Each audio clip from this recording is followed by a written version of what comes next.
Hello, Dylan. Hello. Oh my goodness. Dudes, we are in the intro screen. Hoy, thank you for the 10, brother. How the hell are you, man? And Hellpie with the 20. Thank you so much, guys. Thank you, dudes. Thank you for the gift of South Grimstone, and thank you for the 100 bits as well. We don't have a new season today. I don't want to bait anyone. We didn't make it. Okay? I'll talk about all of this in a minute. We didn't make it. We didn't make it to Companion Season 2 today. And so what I want to do is... Carolina, thanks so much for the raid. What I want to do is I'm going to save those 2 bombs because you guys didn't know that. And I will apply them when the new season starts. I'll tell Josh that so that we can run the command because you guys didn't know. It's okay as long as it's still cooking. Of course it's cooking. Yeah, no, I got some stuff to talk to you guys about today. Guybrush, thank you for the tier 3 for 53 months, and then the 5 gifted subs as well. No, I got some stuff to talk to you guys about. Quite important stuff, for sure. Yeah, and of course it is still cooking. Of course it is still cooking. Guys, look at this screen. Look at this screen. What did you cook for us? We're all hungry. Yeah.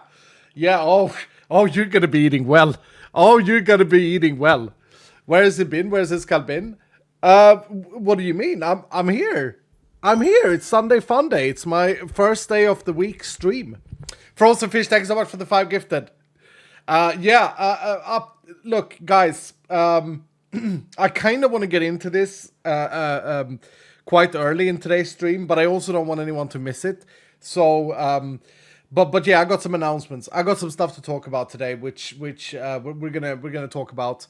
But yeah, as you can see, here's the new splash screen, the update 19 splash screen. Which big shout out to my main man. I don't know if he's here yet, but Diamond Gamer Ash is such an incredible artist in so many ways. He has so many layers of expertise. And you know what's crazy is that DJ has been here all along. Like, he's been here throughout the journey of Iskall on Twitch pretty much. And it's only recently that I've had the honor to see this man's art. And he's made this wonderful logo that we have here. The pink on the pink that we decided on at the end of the day. But yeah, this is our new splash for update 19. And so yeah, I guess you know, Companion Season 2, yep, still cooking. And I'll get into all of these things. Let's do this. Let's log on to my world here, and let's have a little bit of a talk. All right? Because I think it's important.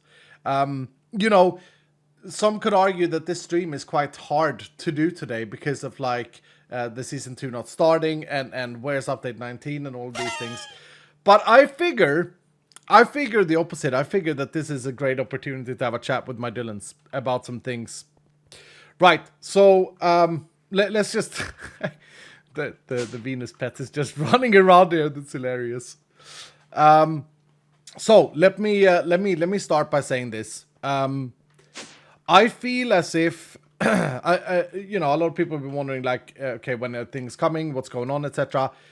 I feel as if this summer, in general, or ever since like I know exactly when, ever since May 14th, when I got very ill. And I had my surgery for my dog and everything. Ever since then, I feel like I haven't really breathed, had a breather. And I'll explain what that means, because it doesn't mean that I don't feel like I want to stream. No, quite the opposite. Look, when I stream is my off time. I find myself being so busy all the time when I'm not streaming. And since May 14, it's just been a constant like thing. Like I've been, you know, I had my dog had, you know, very serious illness, and she's fine now, but you know, there was a lot of stress and pressure, a lot of things, a lot of veterinarian things, you know, you all know about this. And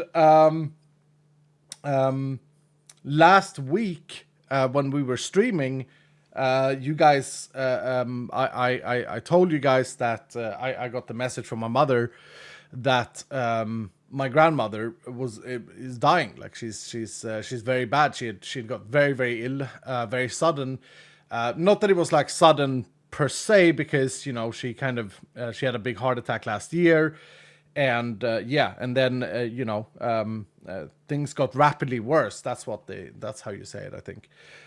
And then that was last week. That was on, I think, Sunday last week, so like a week from now. In between that, I had my family visiting for 3 weeks. Or no, 2 weeks, and then I had my friend visiting for a week, which was, I was quite calm during the week. But I think when you're a streamer and a game developer, designer, whatever, mod pack developer, designer, and you run a large community, whenever I have, like, even when I have like a gaming week with a friend, and you're not even playing Minecraft, you're just playing something completely different, it's not like my mind stops. You know what I mean, Dylan? Like I'm constantly like just thinking about what I gotta do, what I want to do, all of these things. And so anyway, yeah, so everything sort of, I got ill in May, then my dog had this surgery period, which was like spanned from 19th of May till she got operated on the 9th of June, and then I had to give her medicines for 2 weeks, and then my family arrived right on top of that, and it was great, it was good times, but yeah, it was just a lot of things, and then last week was supposed to be like one of the first weeks where it was just calm, and then I get the message about my grandmother from my mom. And on top of all of this, we want to release update 19. We want to finish the game, and the small Reddit comments, I know that they are very few, but the small comments on Discord and on Reddit, they really get to me, because I really want to do the best I possibly can for you guys. So when someone says like, oh, of course it got delayed. Oh, of course. Yeah, I expected. Oh, it's Iskal. Who cares? No one cares about him. He's an idiot. Oh, all of these things. All of these small comments that I know full well are minority, they very quickly get to my heart, and I just feel like even more pressured by these little guys to just deliver and to make the best I possibly can. Because that's what it's all about. We want to make the absolute best we possibly can. And trust me, guys, update 19 is incredible. And we're going to look at it here in a minute. We're going to talk about update 19 specifically, but I want to finish this little update on me, because I think it's important. And so anyway, yeah, on top of this, I'm a terrible planner. I'm a terrible planner, terrible organizer. So on top of things happening that I'm not prepared to happen, like that are out of my control, I'm also very bad at planning. I'm also very much over-promising and like feeling like, oh, gotta go, passion, all of this stuff, which I love. And I wouldn't have it any other way. But it is a weakness, It's something that I'm really bad at. And I think that's fine. I think that's I'd rather have it that way than for me to be that one of those people who like don't do anything. Paingar, thank you so. Wow, dude, bro, just dropping 10 gifted subs. Thank you so much, Paingar. How the hell are you, friend? Thank you, dude. And yeah, and so last week, so come last week, right? And on Sunday, I get the news that my grandmother is all of a sudden go way worse, and my mom says basically on the phone, and I think I spoke about this on my stream, she says basically like, you should come here because she will probably die soon, and you should say goodbye. And as I said on my stream, like I took the decision not to go, because it's like a long drive, it's like 3 hours 20 minutes one way. And I didn't want to see her that way. Like, I didn't want to see her very weak. My grandmother means a lot to me. She's been like one of the biggest people in my life. Honestly, like she's always been there for me throughout, like my young childhood and everything. Like she's always been there, always been able to call. She taught me like values in life. She was a charity worker. Like she was a teacher, but on the side she worked with charities. She would take refugees. Like this is a woman that's 88 years old, and she would take on refugees like in the 60s and 70s. You always hear this, like someone is slightly racist, and the excuse is usually, well, they're old. You know what I'm talking about, Tilly. You've probably heard that. Well, they're old. They don't understand. But no, my grandmother is 88 years old, and she was always like, traveling to like places in Africa, and she taught me all of that. She brought that on to me to feel like the most important thing in the world is that every human being is equally worth, and that we shouldn't be so judgmental, and we should try and help each other all the time. always have each other's backs. She taught me that there's no thing richer than a friend catching you when you fall. And there's no thing more vile and evil than a friend not being a friend when you needed them to be a friend. She kind of taught me that and kind of made that my entire persona. And so anyway, Huaban, thank you so much for the 5 gifted as well. And yeah, so I said to you guys, I'm not going to go. Like, I don't want to see you this way. And that was like Tuesday. On Wednesday, we had a stream. Right after my stream, my younger brother calls me. I have several brothers. One of them calls me and he says, look, Iskal, I want to go and see grandmother, but I can't go alone. I'm going to need your support. I'm going to need you to come with me to be my big brother tomorrow morning. And here's the plan. I'm going to come to your house. We're going to drive down there together. And I need you to be there, to be my big brother. And, you know, he's like 37 years old. He's like a grown-ass man. And he's you know, he's got a manly man job. And I was like, I'm sorry, dude. I got to work. Like, we got this big patch coming out this Sunday. We you know, got tons of stuff to do. He's like, don't be stupid. Like, I understand this is hard, but you got to come with me. And I laid in bed on Wednesday, and I thought to myself, you know what? Here's the thing.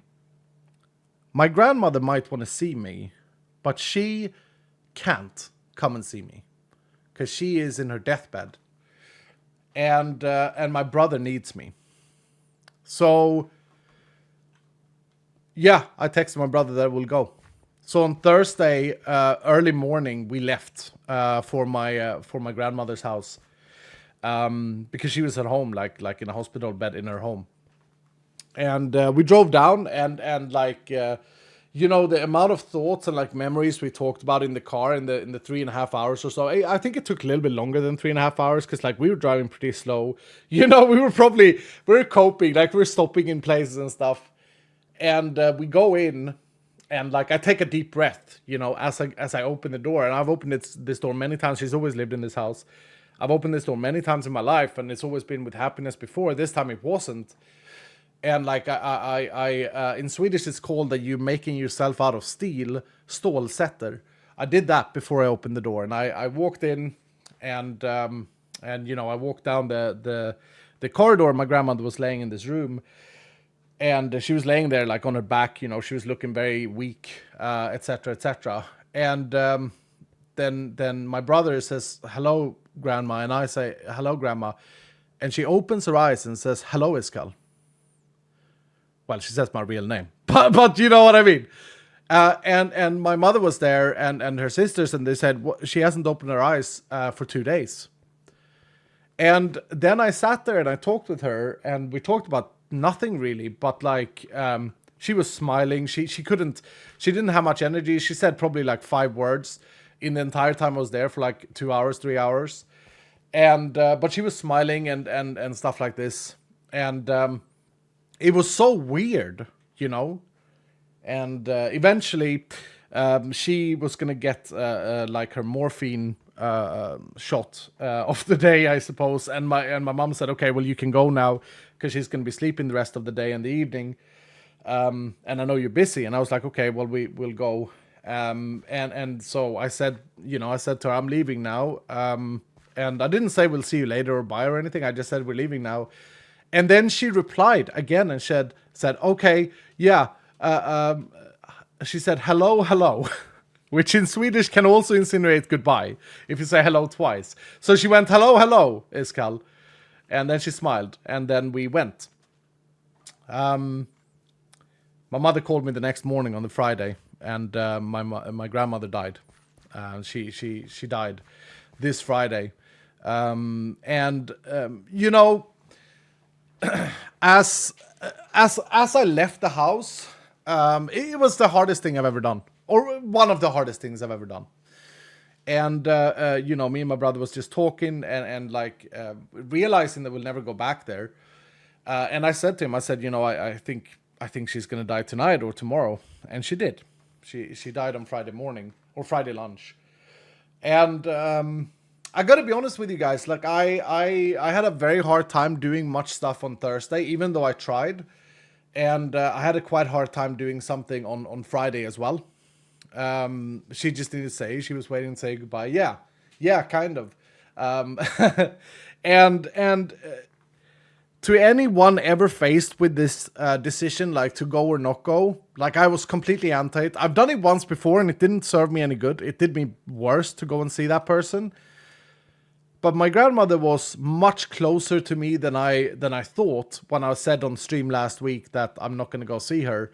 Um, and she's meant so much to me and my brothers, and she's shown me the value of equality, of that every human being is equal worth, and that all of these other haters and little toxic human beings that never do anything good for the world, they're just negative, they're just angry. They like to reputation destroy. They love to just destroy other things to build themselves up. All of these human beings, they're not adding anything to this world. My grandmother definitely added something to the world. She was an inspiration for so many. She taught for like 40 something years, which I could never do, teaching is, can't imagine. And she traveled the world, and she like really helped out in places where it was needed. I'm so grateful to have had her as my grandmother, and still do in a way in my memory. And she meant a lot more than I thought. So to anyone who's ever like considered, should I go? They're on their deathbed. Should I go? I don't think I understood it last week. I think I do now. It was really tough. It was horrible. But at the same time, it was one of the best things I've ever done.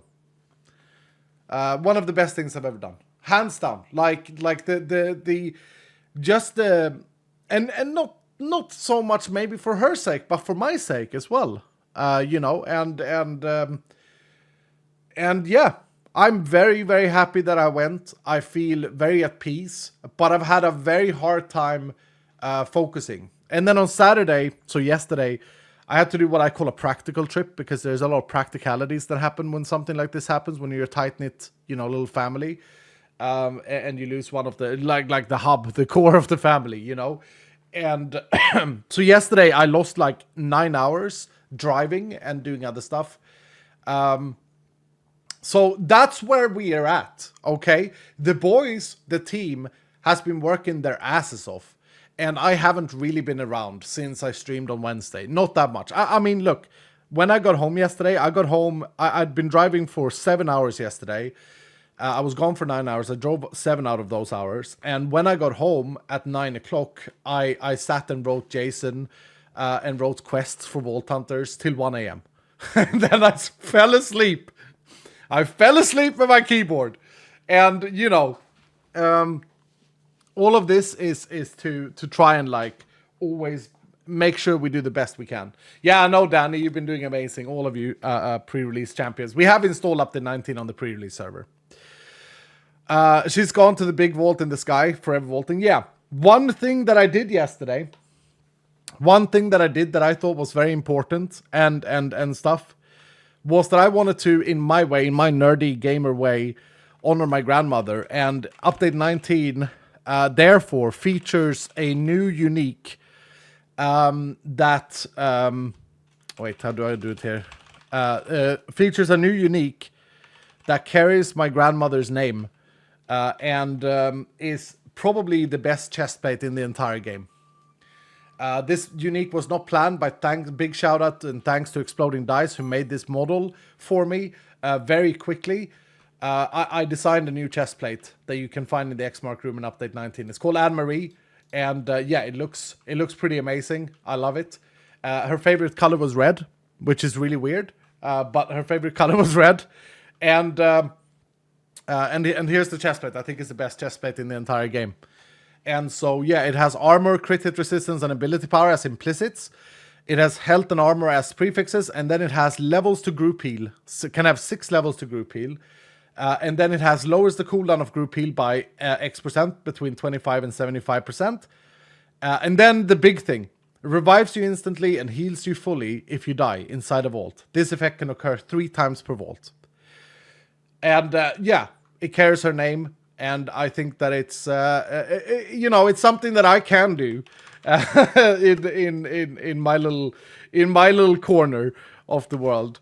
And yeah, here's the message, the flavor as well. Let the great Anne-Marie watch over you, always having you back. Because I feel like that is what she taught me that was most valuable. Look out for each other, look after each other, take care of your friends. If a friend ever falls, if a friend ever steps on a mine, be there and support them. Don't abandon them. Don't abandon them because someone else might abandon you. Don't abandon them because, whatever. Be there for them.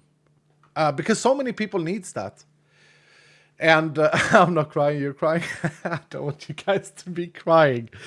But yeah, I made sure, and thanks to, big shout out to Josh as well, who helped me write the custom modifier for me very quickly, and Exploding Dice making the model. It's I think it's cool. It's like a Phoenix chestplate. I wanted to make it work also if you don't have this background story of the chestplate. But I do think it's the best chestplate in the game. Probably the best chestplate in the game. And I thought it was fitting.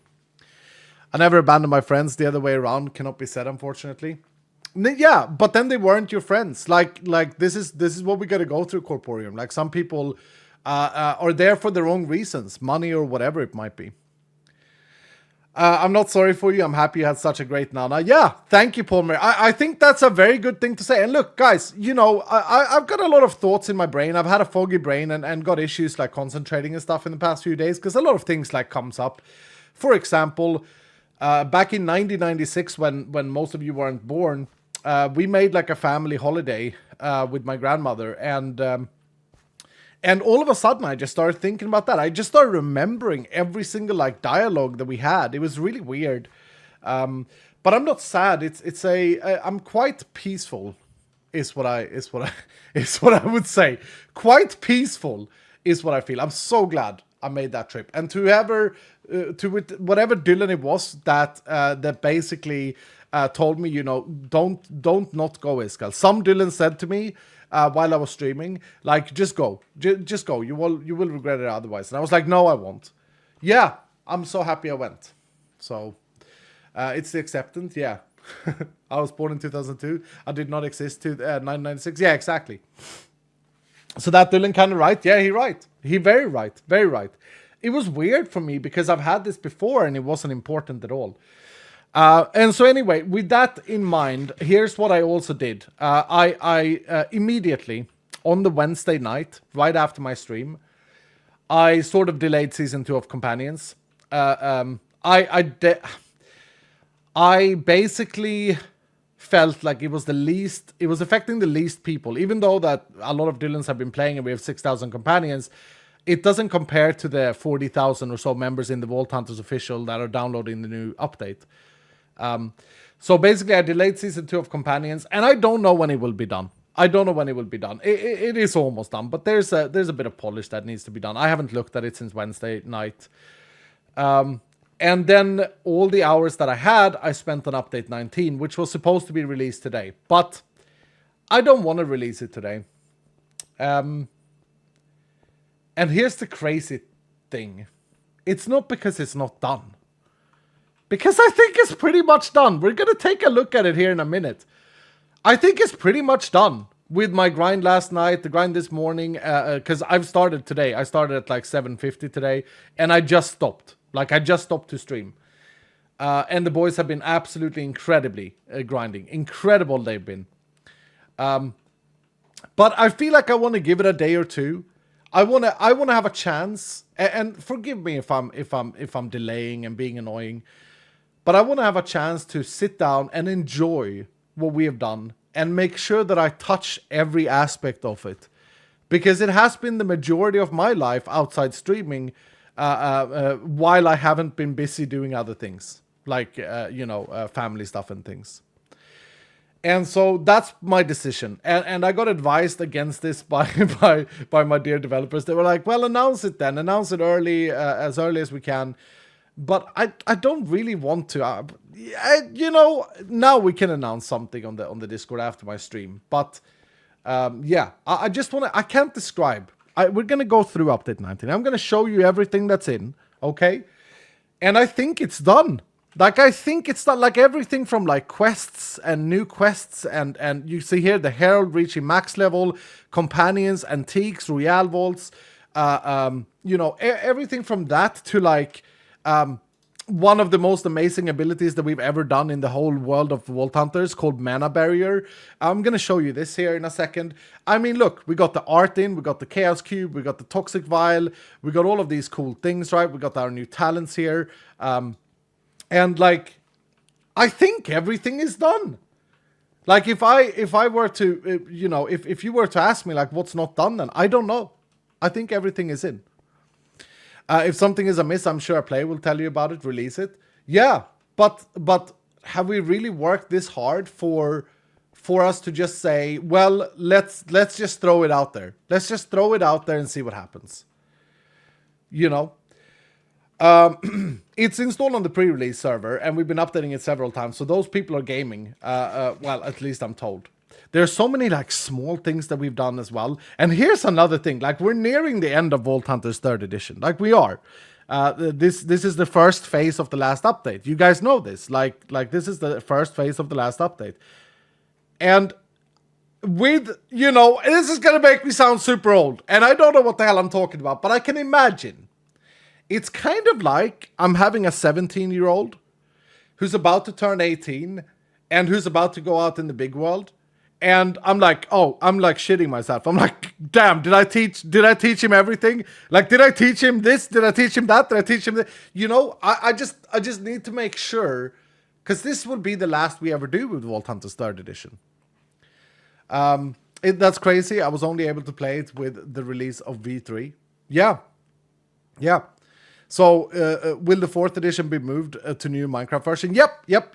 June Donator, yep. We're actually planning to spend 2 months to port to the latest Minecraft version. So yeah. VH3 was the best version ever. Yeah, I mean, it's not finished. It's not over yet. But basically, I'm like, I'm at the very end, and I'm like actually pooping myself, thinking like, what did I forget? What do I need to add? And so that's where I'm at, and that's why I'm kind of I'm kind of this curling mum right now, that's like holding on for dear life and making sure that like, okay, come on, gotta make sure that everything is in, everything is good, because I won't be able to do it again. 4th edition is going to be 121.1. Brucey Boy, whatever the latest Minecraft version is when we get there, yeah, it will be. Look, it's not a big deal for us to port between 121, 122, whatever they call it, 121, 121.7. That's not a big deal for us. The big deal for us is the port between 119 and 120, which is a big data port. You don't need to know about this, but the Mojang basically changed the entire way data is stored in Minecraft. And we store a lot of data in Vault Hunters. With like all of our gear modifiers and everything has changed. So... but the boys are committed. They're excited. They're ready to get going here. So it's gonna be good. Let me catch up on some on some bit donations, and then we'll talk about update 19. I'll show you what we got because it's quite amazing. Dark is with 100 bits saying, Iskal sir, note from me in pre-release. Update 19 is one of the best updates I've ever had the pleasure of experience. You guys cooked so hard, and the variety of content involved is insane. Of course, I won't say anything on it, but I just want you to know that you have done amazing on this update, and I cannot wait for others to experience it. Well done to you, and well done to the devs. And yes, guess that includes DGA. Also, please, if you make a companion, make me one.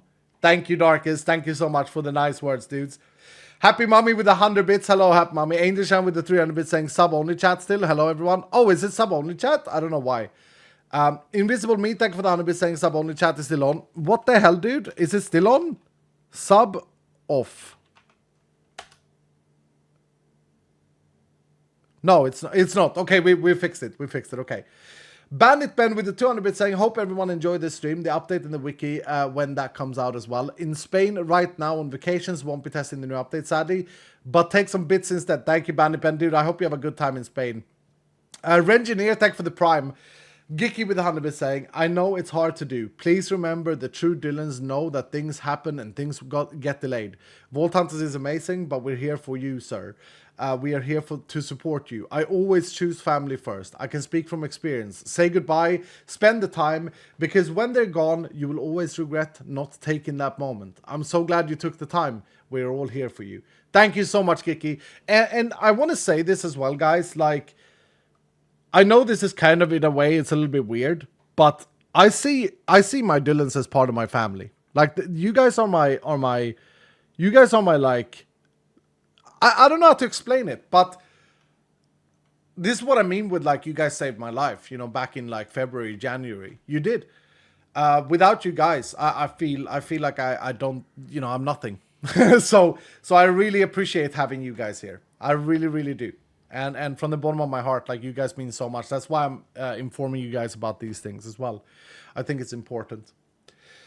Darkest with another 100 bits saying, oh, the same again, Darkest. Thank you so much, Darkest, for the nice message. Stayed with 100 bits saying, good morning, Escal. I hope you're doing okay. I'm so glad you got to see your grandma one more time. My great-grandma died a few years ago, and I regret not seeing her more. She was amazing. Update 19 looks amazing. Take as long as you need. Whatever you do is born to be great. Oh, thank you, Stayed. That's very nice of you. That's very, very nice of you. And I think we always think that when someone passes, it's like, oh, I should have done that. I should have done that. But, you know, that's futile. We didn't. And so all we can do is think about the stuff we did do. Pause on cap with 100 bits saying, so basically you're feeling like before a vacation trip where you packed your suitcase, but where you haven't packed everything. Yeah, pretty much like that, pause on cap, but not vacation. More like a, okay, I'm moving. It's a moving day. Have I got all my furniture? You know, do I have my bed? Can I sleep tonight? But yeah, thank you guys so much for the support. Harley Grunt, thank you so much for the 6 months. Love you, Skull. Thank you for being you. Thank you, dude. Thank you. Okay, guys. We're gonna go through update 19 now.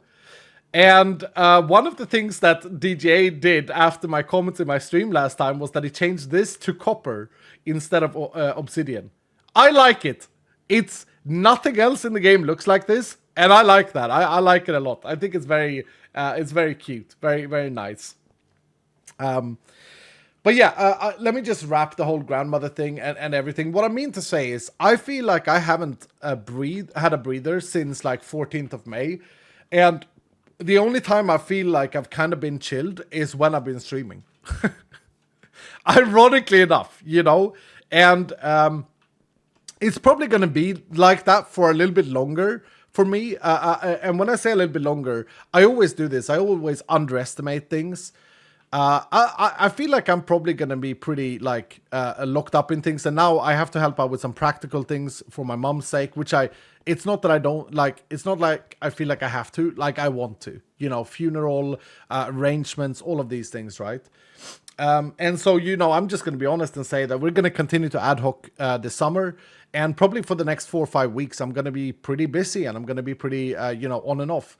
And it is what it is. I think it's better to be, I gotta enjoy this. I don't want to like force it, because then what's the point? I might as well take an office work again or job. And, I love being here, but I love having the freedom of being able to, like, when my mom calls, of basically being a retired pensionist, to say, of course I can help you. You know what I mean? And I hope that's okay with everyone. But yeah. That being said, let's take a look at update 19. And as I say, I don't really know if anything is left to do. Dog asked me yesterday night. He's like, bro, I'll be up all night. Just tell me what needs doing. All right. And I'm like, I don't know. I gotta feel it. I always take these times to remember that you never know what someone is going through. Lead your life with kindness and take an extra minute if someone needs a laugh or a hug. It can make a difference even if you never know. I'm so proud to have you in my community night, Raleigh. What a wise Dylan. I mean, are you guys listening to this? This is like, you're like speaking what my stupid mouth is trying to formulate. And you're doing it in one sentence. I always take these times to remember that you never know what someone is going through. Lead your life with kindness and take an extra minute if someone needs a laugh or a hug. It can make a difference even if you never know. Yeah, I think that's super important. I think it goes back to the core of the Dylan, which is pretty much this. If you can make one human laugh every day, just one, you've done a hell of a good job. Because you have spread joy away from just you to someone else. And, you know, when I say laugh there, that can be replaced with care for, be there for, make sure they feel welcome, make sure they feel loved, make sure that they have someone who's feeling like they're there for them. Papolo, my goodness, Papolo is becoming one of the biggest legends of this channel extremely quickly. Papolo, my main man, thank you so much for the 30 gifted subs. That's super generous of you, dude. Unbelievable. Thank you so much, Papolo. I hope that everything is good. And Ghostwing, who's always a pre-chatter. Thank you, Ghostwing, for the 5 gifted, man. You weren't born in 96, and I spoke about earlier. Thank you, Ghostwing. I got a little bit teary by the Night Raleigh message. Thank you so much, Night Raleigh. And yeah, guys, what an amazing community. What an amazing community. And perhaps this is why I feel like I really want to make sure that I give you guys the best I can, both of me and my world, and also of the game. Do you need a list of things that I've changed? That would be helpful, Josh, but you know what? I'm just gonna freestyle update 19 to the best of my abilities. Some things that haven't changed massively. Okay, we got patch notes. Some things that haven't changed massively since you guys saw them last is the Vault Royale. Vault Royale, as you know, you go in, you fight naked, and you come out and you can... The loot can be amazing, but it's a very difficult thing. It's a completely optional thing. That's a big part of update 19. Another big part, and that I'm about to show you guys for the first time ever in its final state, is this little tab here. The Prestige Powers. You click this tab and you get this message. Unlock Prestige Powers by reaching level 100 and defeating the Herald. So here's what we're going to do, Dylan. I'm going to jump into a separate world. We're going to create a new little world and we're going to look at this. Because I think this is an incredibly fun thing. Dylan, we'll just call it Dylan. We will just call it Dylan. I think that's a good name. That is such a cool screen. Thank you, Ghostwing. Thank you, sir. Darkest with Underbit saying, yo, pre-release, and this can, of course, lock in. We're going companion hunting. Hell yeah, Darkest. I'll get to companions in a minute. I'll get to them in a minute. Lucky's T-Rex is in the house for 12 months today. Thank you so much, dude. Saying, hi, sir. What's the stream schedule for the next week? And when will Companion Season 2 start? Oh, that's such a timed message. That's such a timed message. I think I have a simple answer to both of your questions. I don't know. Iskal, do you play League of Legends? Kiana, Mark, I have played enough League of Legends to know that Kiana is a really annoying assassin. So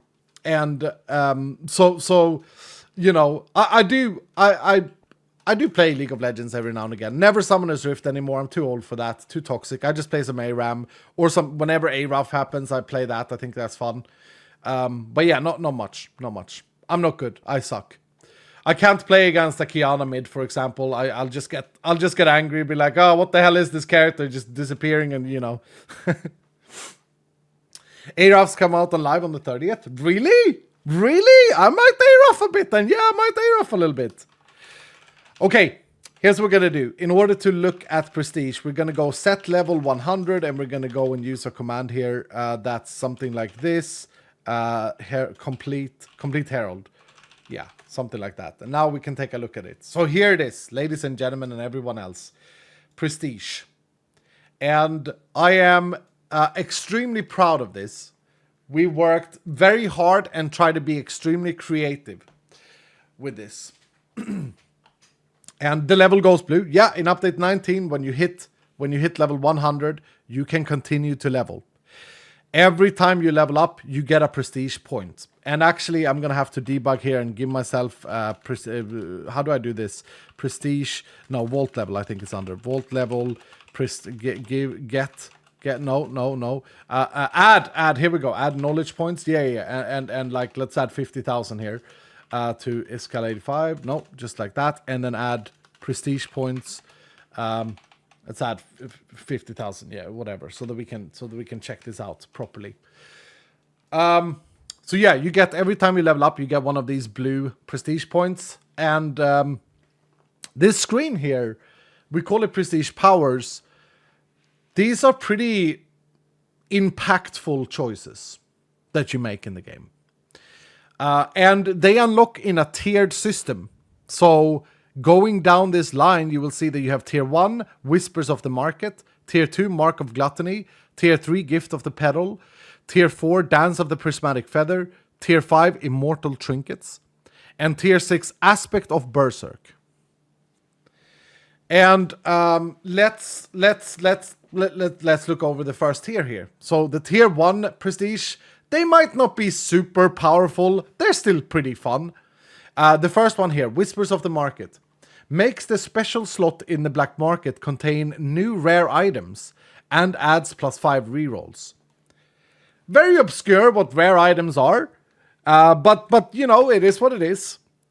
So you can decide. You can say that my first level I'm going to spend on this, or you can go Relentless Pursuit, which does bounties no longer have a cooldown. So you can basically go back to back bounties.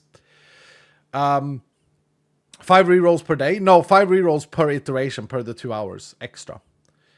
The next one is called Gravitic Reach. Grants you 50% pickup range extra and doubles the effect of copiously on your magnet. You know, this is very meh. This is probably the most meh prestige, but it's still nice. Like, the pickup range is nice when you reach all over the room and stuff like that. Double, yeah, and double. Then we have Shielded. Grants you an absorption shield when entering a vault equal to your max health. So if you've gone like 30 health build, you will get 30 yellow hearts in addition to your health every vault you go into. So that's pretty nice. A legendary copiously magnets eating well today. Yeah, exactly. Yeah. And the last one is called Victor's Edge. Increases all your damage dealt to champions by 50% and doubles their loot. So this is for, you know, your average champion enjoyment of getting more loot from champions. And you know that champion loot table is pretty good. Like, it's pretty high-end gear that you get from there. Lots of fruit and all of this stuff. Now, I mean, I don't know what I don't know which one you would choose here. just type it out as you remember it. Which one do you think you'd choose out of these? All of them? Yeah. Yeah. That's the thing. You can get all of these. You can get all of them. But you got to start somewhere. Personally, I'll probably lean towards Victor Edge, maybe. Or the Whispers of the Market. Gravitic, actually, the bounty one. Okay, yeah. I mean, I love seeing so many different suggestions in chat. I'm going to go Victor's Edge here and show you guys what happens. So right now, all of these are grayed out, right? And as I learn this, look at the skills. Look at the prestiges light up. Look at them just light up. How nice isn't this UI? It's so damn pretty.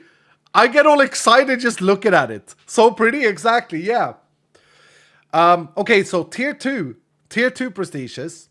We got Mark of Gluttony. That gives you the permanent effect of the Gluttony trinket.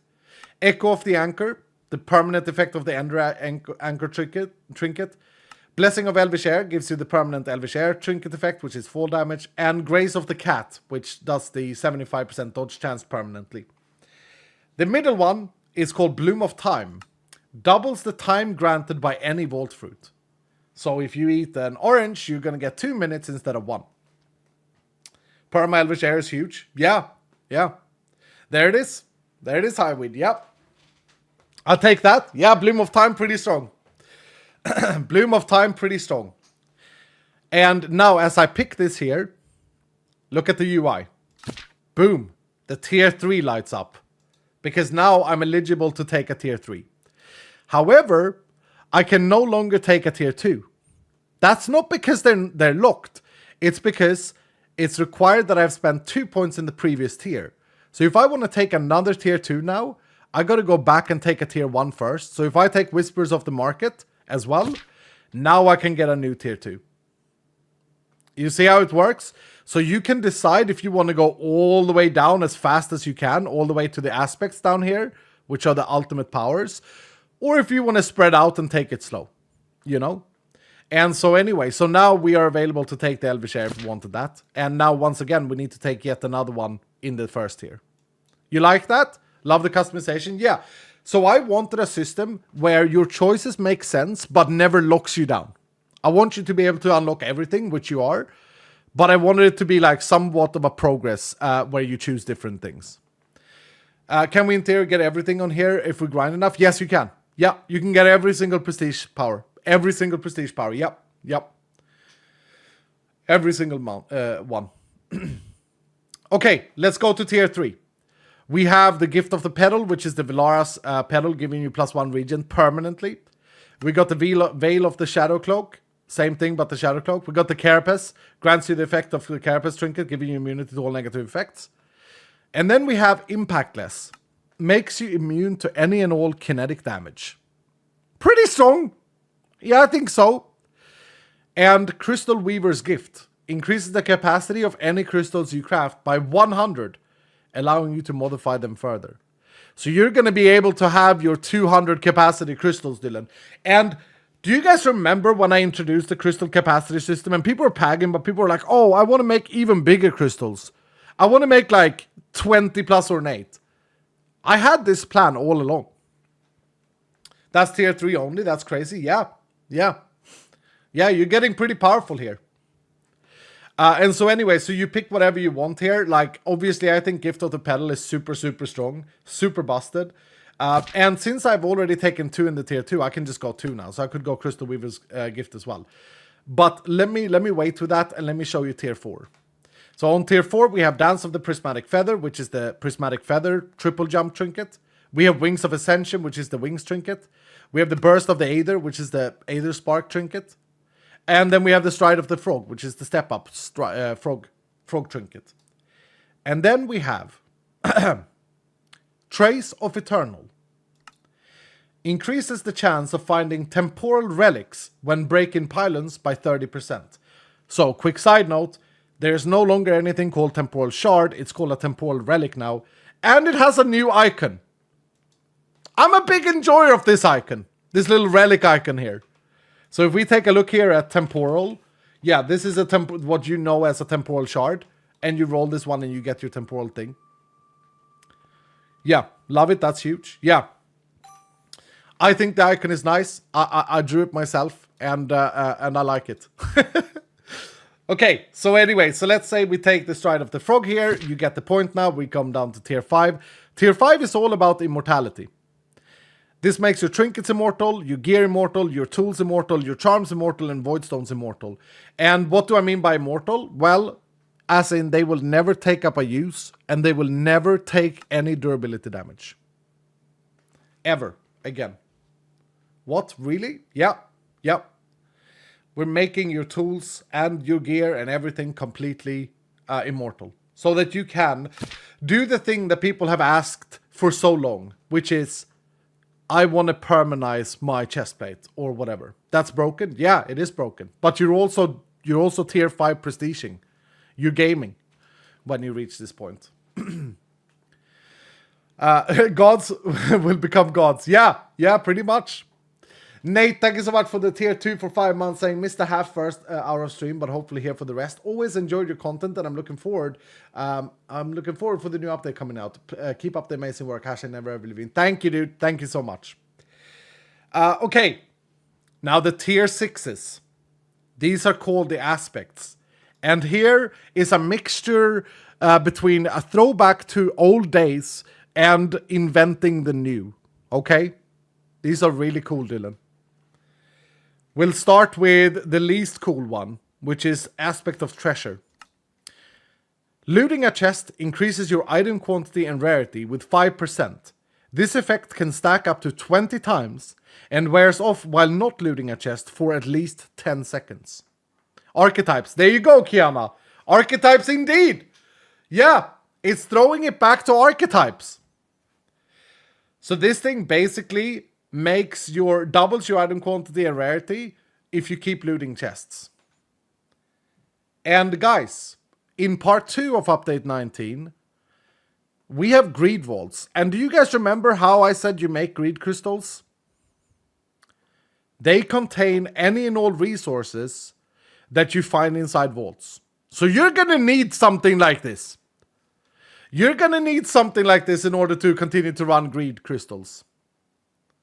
That's like the glittering scarab in PUE pack. Oh, I didn't even know about that. That's good though. That's good.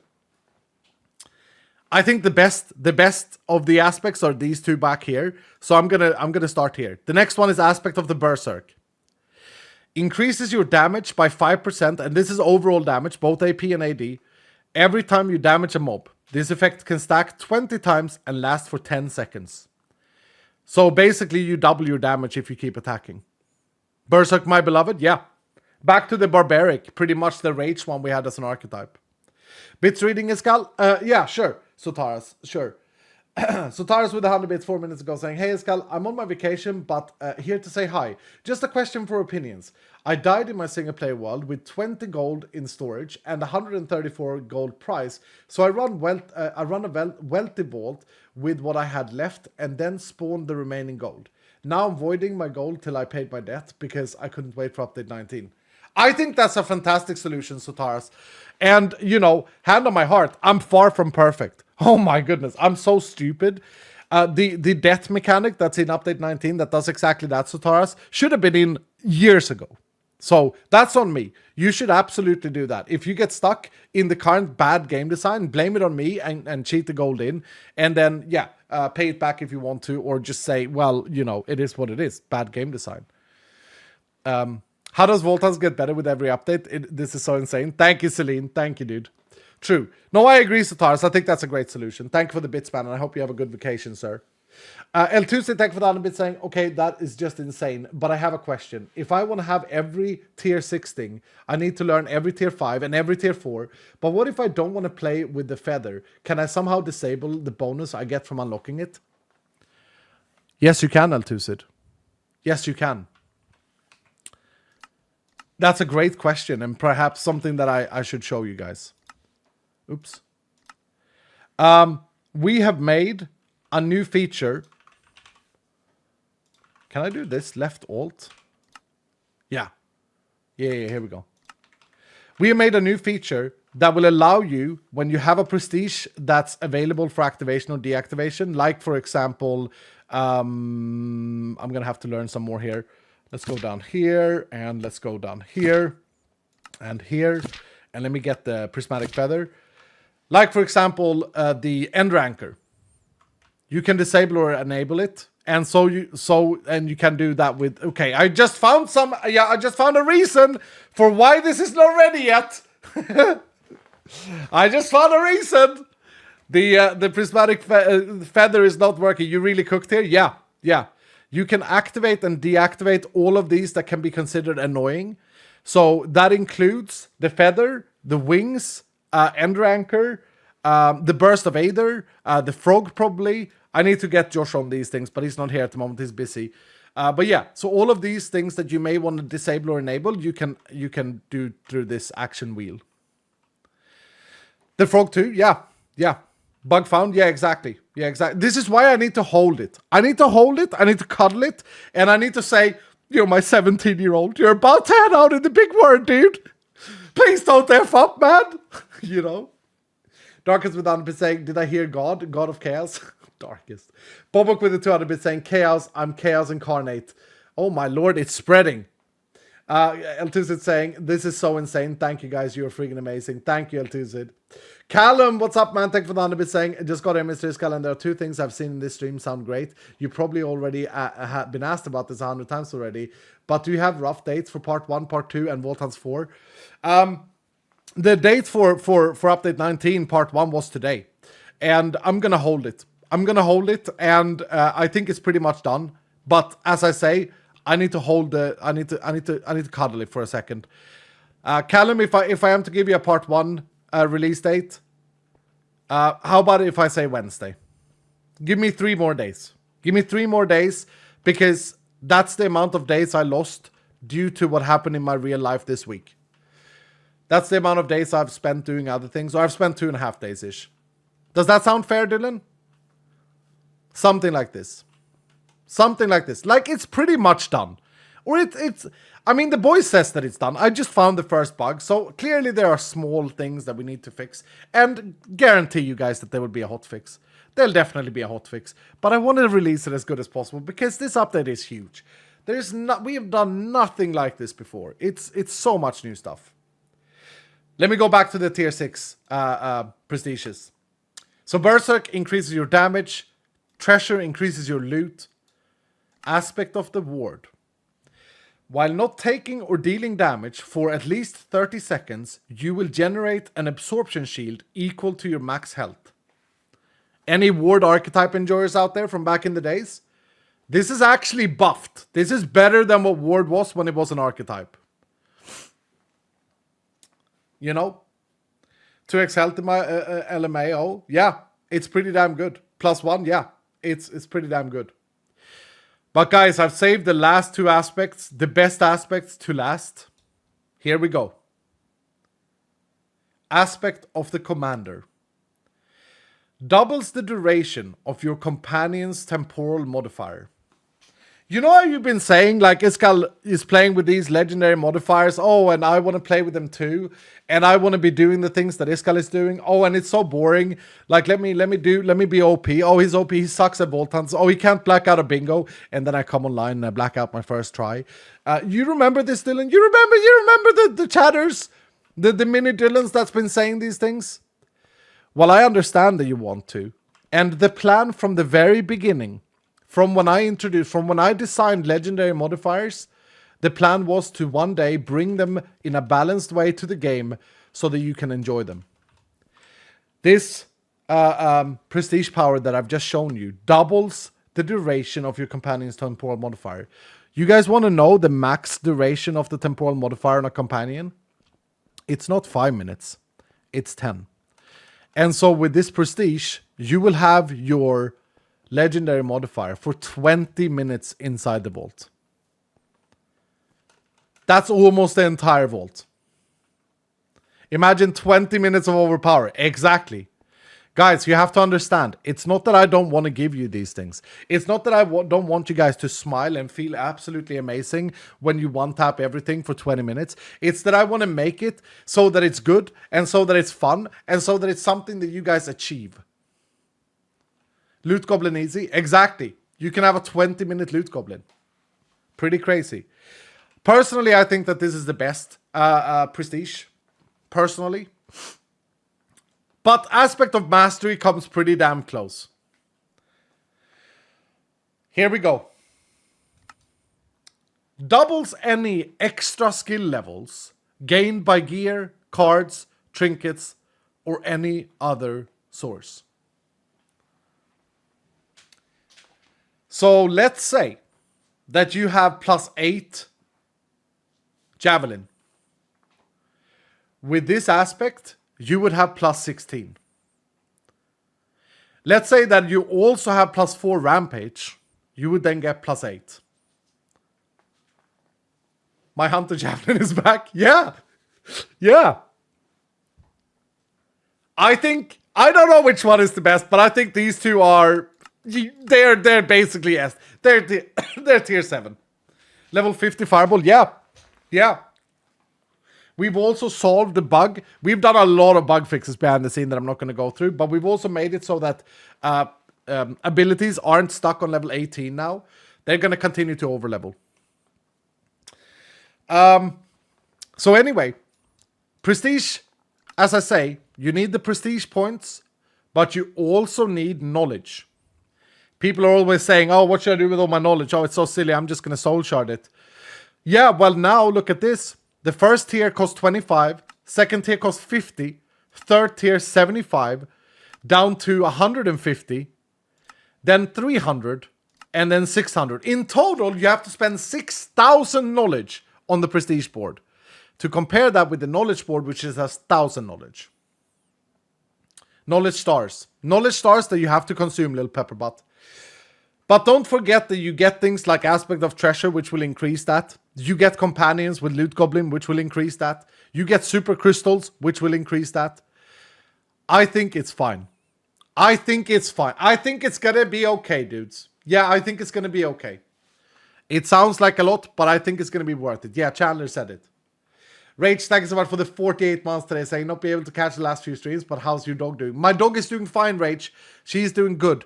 You know, she's old, and eventually, like, she's at the end of her life for sure, but she's not in pain. She's a happy girl. She's eating. She's out running. She comes with me on my walks with my other dogs, and you know, she's having a great time jumping in the grass, scaring cats, being scared of cats, pooing, and I have to pick it up. You know, she's fine. She's good. Thank you for the support, Rage. Reynard, thank you for the 59 months, dude. Thank you, man. It's okay. We can make it happen with all the mechanics in our arsenal. Yep. So that, ladies and gentlemen, and everyone else, that's Prestige Powers. And I'm very proud. And a big shout out to the team for all the hard work that everyone's done on the team to make this happen. It's a bit of a tear in my eye looking at this and seeing, like, this is the level we're at now. This is the level Vault Hunters is at. I mean, am I a narcissist for feeling like this skill system here looks like any AAA game skill system? Like, it literally does. The hovers are there, the little graphics, everything, the grayouts. Like, it's just, you know, I don't know what to say. You should be very proud. Thank you, dude. Cyberwolf, thank you for the 100 saying, can we make it that when you sneak while consuming knowledge, that it consumes the whole stack like burgers do? Great idea, Cyberwolf. Yeah, we might be able to sneak that in as I'm holding the product. Knowledge, auto, consume, stack. Great idea. Great idea, Cyber. You're right. You're 100% right. Okay, so that's prestige points. So we've mentioned Royale vaults, which obviously is a huge thing. Now we've looked at prestige. I've shown you guys 2 of the feature highlights.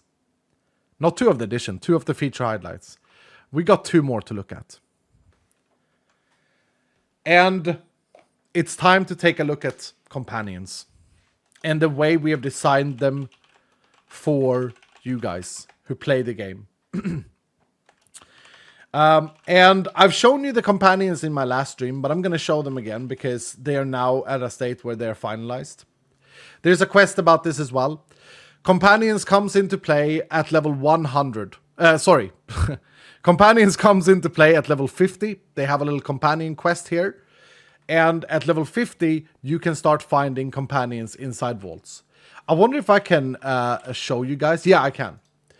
The way you find them is that anywhere, at any time, you can find one of these. Very rarely inside vaults. Very rarely you find one of these.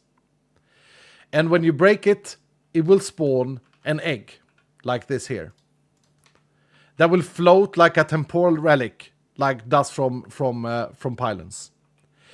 And the egg will be different based on what type of series it is. Currently we have 2 series. We have the Pet series and we have the Legend series. The Legend series we took a look at last time. And, big shout out to all our Patreons. Any level of patronage, not just the highest level, any level of patronage can roll a Legend. So, it will take the skin from any of our Patreons. If for some reason there's someone who's a patron and don't want to be on that list, please reach out to a moderator in Vault Hunt's official Discord and we will remove you manually. But anyway, you then take your egg and you put it in one of these incubators. Also a throwback to the old Vault Hunters. You put them in here and the pet will hatch. In this case, I got a raccoon. I got a raccoon. Let me... Should I make a few different ones? Yeah, I'm going to make a few different ones here. Let's make a few different pets. Nothing wrong with a raccoon, by the way, Dowski. I know it's your little baby. But yeah, we got a moose. We've got a cat, a white cat. I think we have a black cat as well. Let's see here. We got the unicorn, which personally is one of my favorite. I'll give myself 2 more here. There are a total of 9, I think. We got a panda.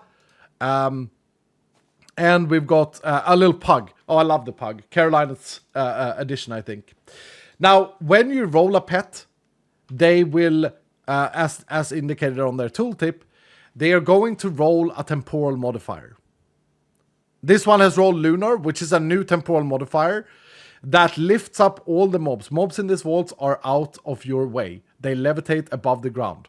Looks hilarious, by the way, dudes. And also part of the companion season 2 here on Twitch. We got Door Hunter. We got Overpower. We got Pilot Hunter, Rock Solid, and Champion's Domain. And if you've been following my streams, you're pretty aware of all the different temporal modifiers. You can get Hunterino, etc. as well. And then what you do is you got to make them a home. You got to make them a little companion home. And look at this thing. Look at this little dog bed thing. It's so pretty. It's so cute. I love it. You can dye these as well. So you can color them any color you want. Full RGB support, so you can make them like whatever leather armor style dyeing. And then you take your pet and you put them in their own home. And now I'm in creative, so it duplicated it. But the pet is right there. It's my unicorn pet. And when you open this UI, you will see this screen. You will see their legendary modifier up here. This cannot be changed. This modifier is permanent per pet. So it cannot be changed. It will tell you how many days, in real life days, this pet or this companion has lived. And it will show you the hearts, the status, whether or not you can add it to a vault. And then it has a little inventory. And this inventory unlocks every time you level the pet up. It also has this little slot here. And that slot there is for a particle trail. And we got, I think, 1 million different particle trails that you can find inside the vault. And if you put it in here, so I put the yellow in here, and then I take my pet out, it will auto-equip, by the way, in your head slot if you play on survival. Now, this guy here will have hopefully, I don't know why it's not working, because that worked. Oh no, I see it a little bit. What? Where's the particles at? That worked before. Is it my shaders? It literally worked earlier today. Weird. Okay. 1 million colors, yeah. Anyway, they will have a particle trail when that's really sad that we can't show that, because that definitely worked earlier today. Are your particles on though, Escal? Good question. Particles. Minimal. Okay. Okay, they were minimal. There we go. There we go. Yeah, look at that. Look at that. So they have a little particle shine.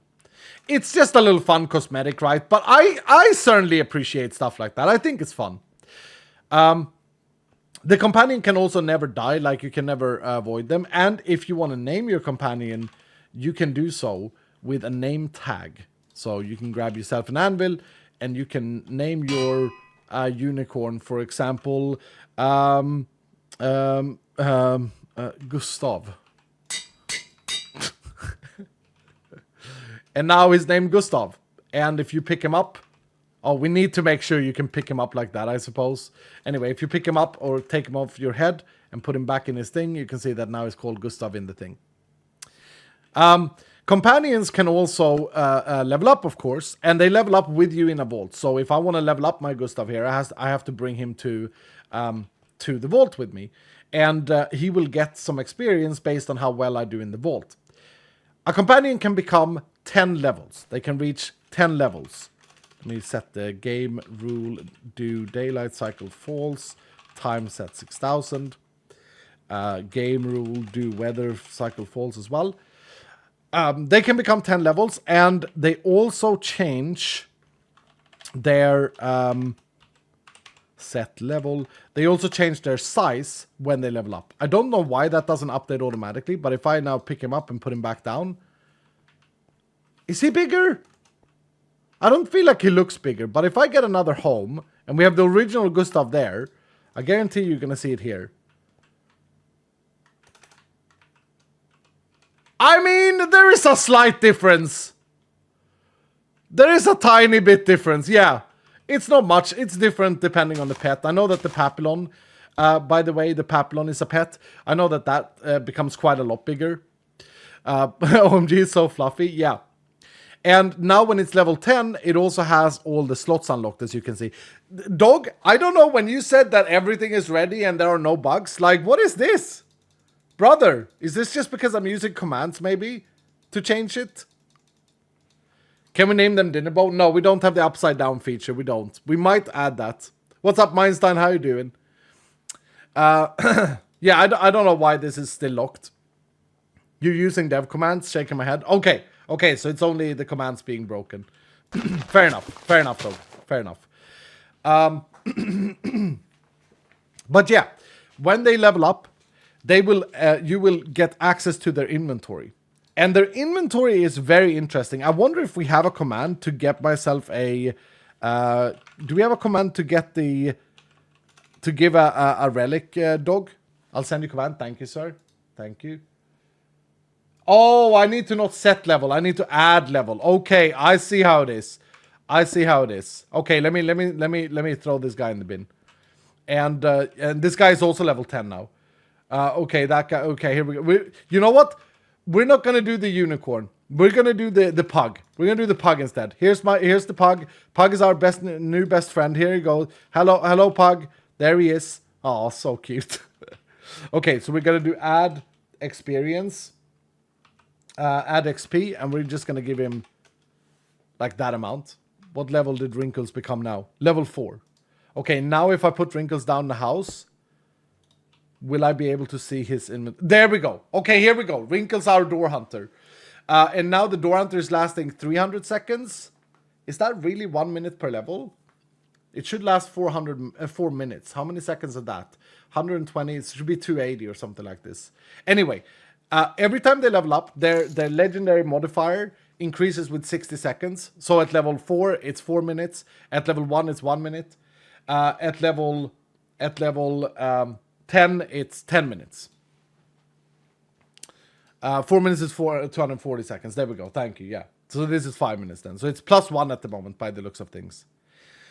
And so anyway, you get access to their inventory slots here. As you can see, we already checked out the particle, but you equip the particle, you can unequip the particle. The inventory takes something called relic. And relics don't have art at the moment. That's the one thing that I have left to do personally on my list. And relics are found very rarely inside vaults, in all chests, and in treasure sand. Perhaps the biggest way to find them, the best way to find them, is to find a dig site. Because in a dig site, you will on average find 5 of these per dig site, which is a lot. They're very rare. It's like 1 in 500 chests. And then what you do is you take your relic and you install it inside your companion. And now, Mr. Wrinkles here will have the Plentiful and Loot Goblin in this case. It's not supposed to be Loot Goblin, that's a temporal, but you get the idea. It will have Plentiful and whatever else you found on it. And that will be a permanent thing every time you run this companion with you in the vault. And so in total, you can add 9 modifiers, which is much like we've done here on Twitch. But you have a lot more choices, a lot more... Mr. Wrinkles. Okay, sorry, Caroline. You have a lot more choices about how you do this. So, more likely, you will be able to find really powerful relics, but more likely you'll find something like Ornate, and then you'll find a Companion Challenge stack here. Companion Challenge stack. I don't know if that's what it's called. Probably not. Yeah, okay, no, it's not. So, yeah, that's a bonus Ornate as well. Now, to remove them, as you can see, you can't just take them out. You actually have to pay gold to take them out. So you can't just hot swap these between different pets. That's going to be super expensive. But or different companions. But that leads me to my next thing.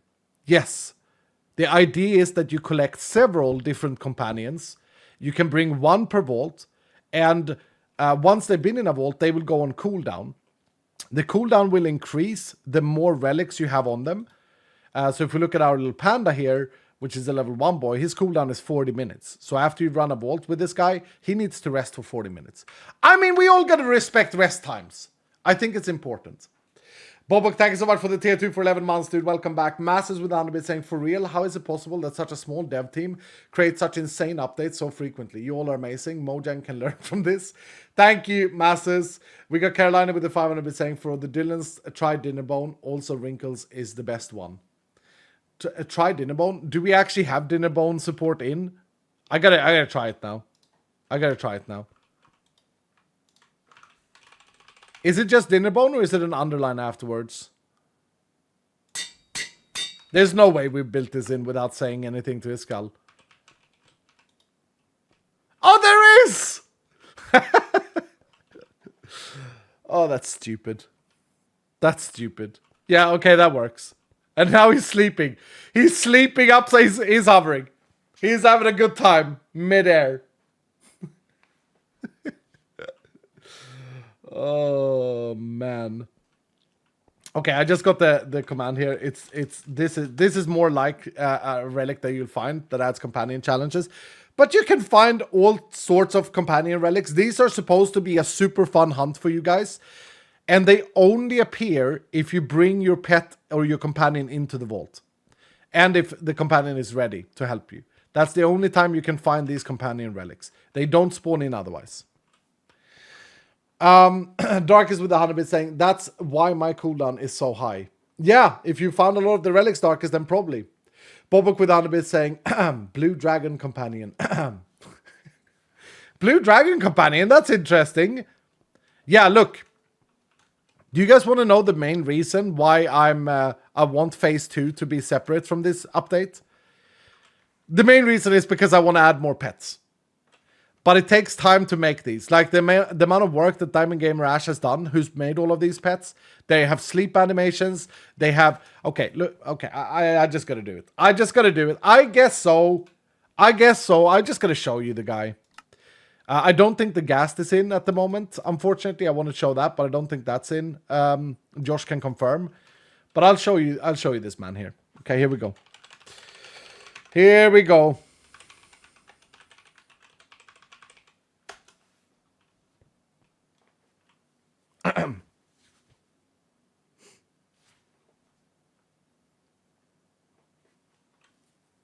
He went to sleep. He's gone to sleep. He wobbles. Dylan, he wobbles. Check him out. He's gonna wobble now. Look at him.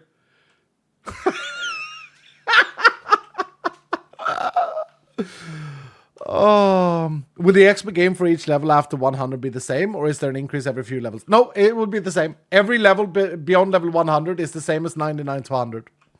Yep. He's top heavy. He's amazing is what he is, dudes. Absolutely amazing is what he is. Absolutely amazing. Yeah. The main point here, though, Dylan, I know that there's a lot of talking and stuff like this, but the main point is we have spent a lot of time, and big shout out to DJ, but also to Dog, of course, who's written most of this, and to Josh, who's written a lot of it as well. I wanted to make sure that once we bring you companions, we bring you companions that matter and that are easy to understand, but have depth in how they function. And I think that this is going to be a complete game changer. Many people have said like 65 to 100 is a grind. I don't think it will be a grind anymore. I think it's going to be a fantastic journey. A fantastic journey of leveling up your companions, of finding relics for them, and of perfecting your team. A little bit like Pokemon, actually. Perfecting your team to help you out in vaults. Is there any way to make the dark mode UI pack? Someone feel free to make a resource pack for it. If you want to make a resource pack for it, I'll guarantee you that I'll host it in our community. And I'll guarantee you that I'll put it on our webpage and get you downloads. If anyone want to take their time and make a dark mode UI texture pack, then you have our support. Gotta catch them all, yeah. Carrot companion, oh, that's a great idea.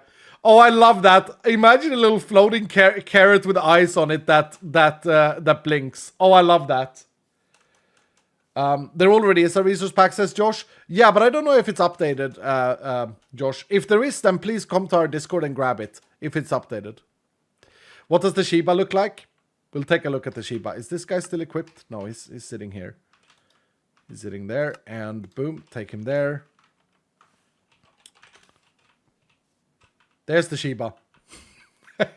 he's a good boy.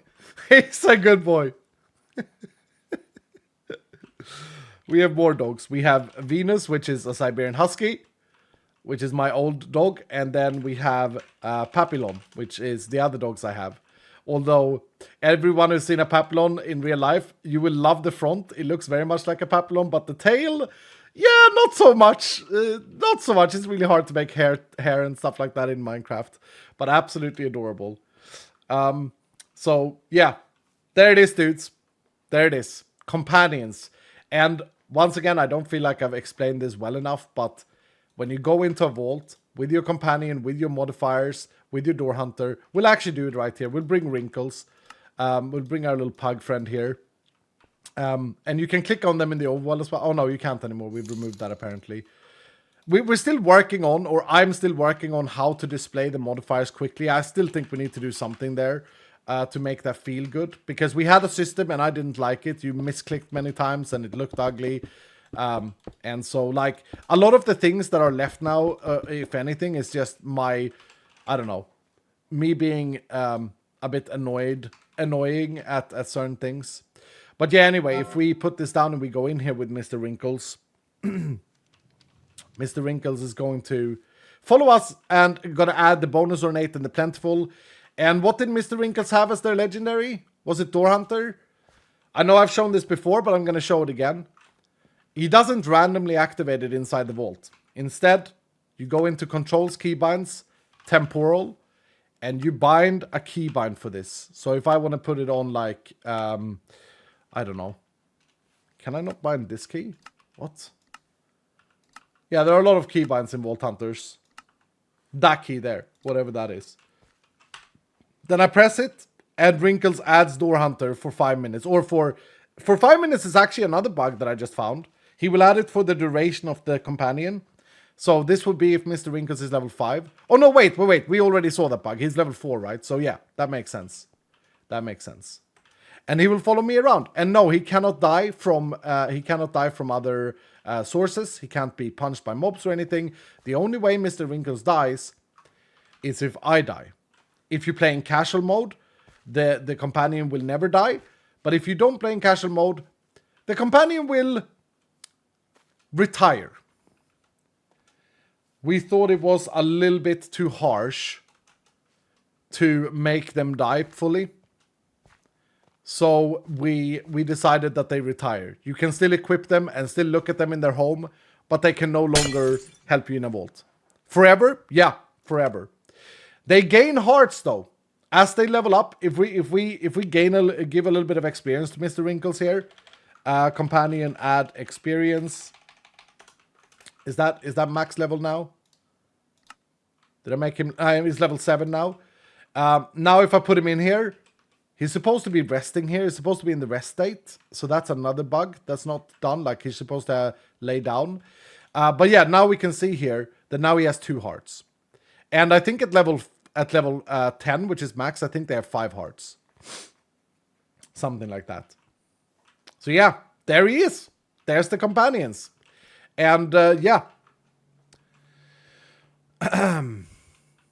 Can you heal the hearts later? Right now, L2Sid, we don't have a mechanic for that, but absolutely, we'll probably add an item that you can find only when you have your companion active. That's like a companion heart that you can give to them to heal them. Trinket to reduce pet cooldown. It doesn't really work like that though, does it? Because we can't really do that because then you just equip the trinket and then de-equip it. No, if anything, we've talked about adding a companion snack that you can give to your companion, a rare item or an expensive item that you can craft, and so that you can use the companion immediately again. But guys, I gotta think a little bit about balance here as well. And the balance in companions right now all evolves around their rest time. So you'll want to have several, you'll want to make an expertise. That's a good idea, actually. Yeah, it's not a bad idea for an expertise. But that's part 2 things. Anything that we can polish on the companions that we find out from you guys, the community, will be in part 2. Bit read time. Yep, let me read up on some bits. We got Caroline Bobuk saying, I can't wait for this next update. I really want the companions. Just so I can feel like Snow White with cute companions following. Oh, man.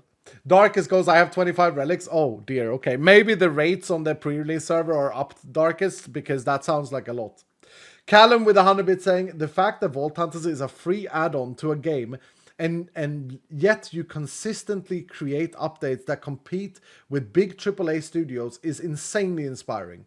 Kudos to you and the dev team. Side note, will there be a way to reduce their cooldown, even if it's a relic itself that has no other modifiers? I think it's a viable option. That's a great idea for a relic, Callum. I love that as a relic. Isn't that a fantastic idea as a relic? So you give up a slot for like the modifiers in order to lower their cooldown. Although you kind of do that by not equipping the relic, because the cooldown is based on the amount of relics you've equipped to your companion. But I kind of like that.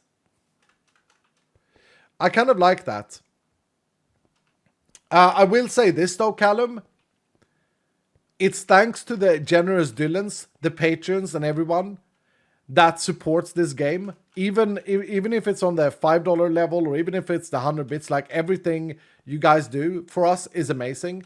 It is also allowing us to separately develop our own standalone Vault Hunters game, which would be not anything like Minecraft. It's more like preserving the game loop and doing that stuff. And I am forever grateful for all the amazing supporters of this game. Thank you guys so much. Reaper, what's up, man? Thank you for the 100 bits saying, is there a dabbing penguin in there? Oh, DGA, how did we miss to make a penguin pet? How did we not make a penguin pet by default? Oh no, with an animation of dabbing. Oh, I can't believe we've done this. I can't believe we've done this, DGA. And a dragon. Oh. There will be more pets in phase 2. That much I'll promise you. Because, like, yeah, there will be more pets in phase 2. Bobok with 1,000 bits. That's super generous, Bobok, saying, shout out to the awesome devs and artists. You all are doing awesome work. I'm loving the cute artwork. Yeah, it's so good. It's so very good. And a little pepper butt. Should we have a little pepper butt pet? Well, you can actually. I mean, if you hatch one of these here, yeah, if you hatch a legend, right? You get a random supporter on the Patreon as the legend. And this is an Eternal, so it's just a player. And this one is Holden Tudix, who supports us. Now, if you can actually, of course, I've shown you this before, but I might just well show it again. If you use a name tag on a Legends pet, no matter which Legends pet it is, let's see here. And we go with, what was I going to go with now again? I don't know. Isgal85. Yeah, because I'm a narcissist. I gotta stay true to my story. And there we go. Now I have an Isgal85, a Pogscal following me around, which is awesome.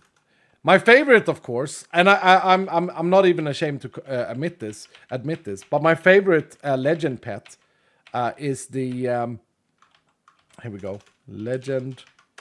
Let me get myself a few of these. My favorite legend pet is the this one, the Antlion. I just think they're so adorable, man. I mean, look at it. This is the Scarlet. I mean, look. Oh, it's just good. Ice Dagger, what's up, man? I just assumed to watch the start of the VOD when the stream ends. Yeah, do that, Ice Dagger, do that. Do that, absolutely. Right. That's the companions of Update 19. And I mean, at this point, I hope you guys understand how big of an update this is. Now, the other thing that's a highlight in this update is that for the first time ever, there are PvP vaults.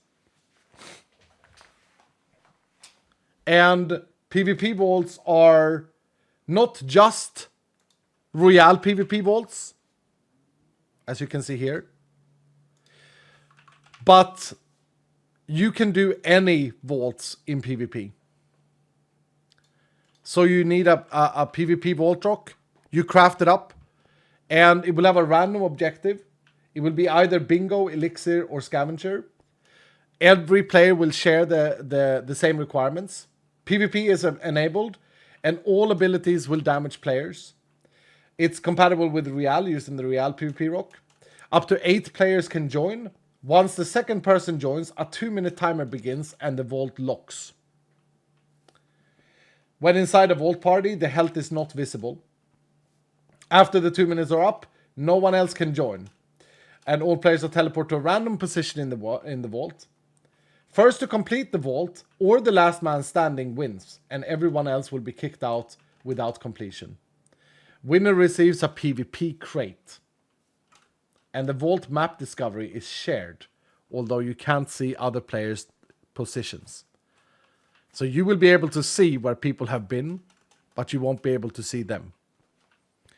And in the back end, I haven't tested this myself. I only wrote the design like a year ago that they've now implemented because they're amazing, this new team. In the back end, of course, you know, you're not actually dealing 700 damage with your javelin to a player and one-shooting them. You're dealing like 7 damage if your damage is 700. But your damage is scaling with however powerful you are. Will the last man standing gain all loot? I don't know if they've done anything to the loot at all. I don't think so. I think that it's all about the objective and the fun. I don't think PvP vaults are about loot. Also, there is a problem with doing it that way, and that is for all of us who don't have friends to play with. I mean, as sad as that sounds with a big community, some people are playing single player, and we don't want them to fall behind because they're playing single player. You know, there are Redditors that will argue that Vault Hunts is a game that only works in multiplayer, but that's not true. It works in single player as well. Yeah, there it is, dudes. I mean, on top of this, we have all the new abilities. We have Chaos Cube. Can I do this? The vault level, add skill points. Oh, there's a command for this. Why have I never used this? We have the Chaos Cube, which I think will be fairly popular with people, actually. I think this might be a new go-to for AD enjoyers. And the Chaos Cube throws a big Chaos Cube and then explodes. The damage it deals is like a grenade, right? Why is there no thing here? See, this is another reason I need to hold the game. I need to cuddle it. There's no thing here for some reason. But yeah, I think a lot of people will enjoy this ability. But it's like a grenade. You throw it, it bounces, and then boom, explodes. It scales with AD. You can go Toxic Vial, which makes it scale with AP instead, and turns it into a poison potion that you throw. And big shout out to this model and to the icon that Cat has made here. I think this icon is very nice. And yeah, you throw this out. The model is made by DJ, and then boom, you poison mobs like a Poison Nova. It does slightly less damage than Poison Nova, but it is range. I think that Poison Nova enjoyers are going to enjoy this in addition to Poison Nova. I think it's going to be a combo. We have the Lightning Strike, which, you know what I should do? I should put up some dummies here. Lightning Strike, which if you've been watching my streams the last few weeks, you will know that this ability has killed me a few times. I personally think that this might be a new favorite alongside like Fireball.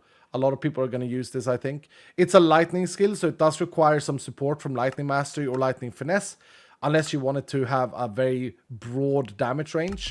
As you can see on max level, it does 10 to 90%, so you can get a very bad shot in and you can get a very good shot in, basically. The specialization of that is Ball Lightning, which I've shown you several times, but I think this one is super cool. You shoot this ball out and you can steer it with your mouse, and it bolts and zaps everything it goes through. And on max level here, this does 220 damage if it rolls max. So it does a lot of damage, and it travels for a while. It's still traveling. So like, you can imagine, this is hard to demo, but in a vault where you're kiting, this ability is pretty strong. I don't know why it's rendering up there again. It's a bit weird now. There's another reason why we haven't released yet. That's another bug that the boys needs to work out. I wonder if they're watching or if I have to make comments. DJ, maybe someone can save. Hitbox of thingy, yeah.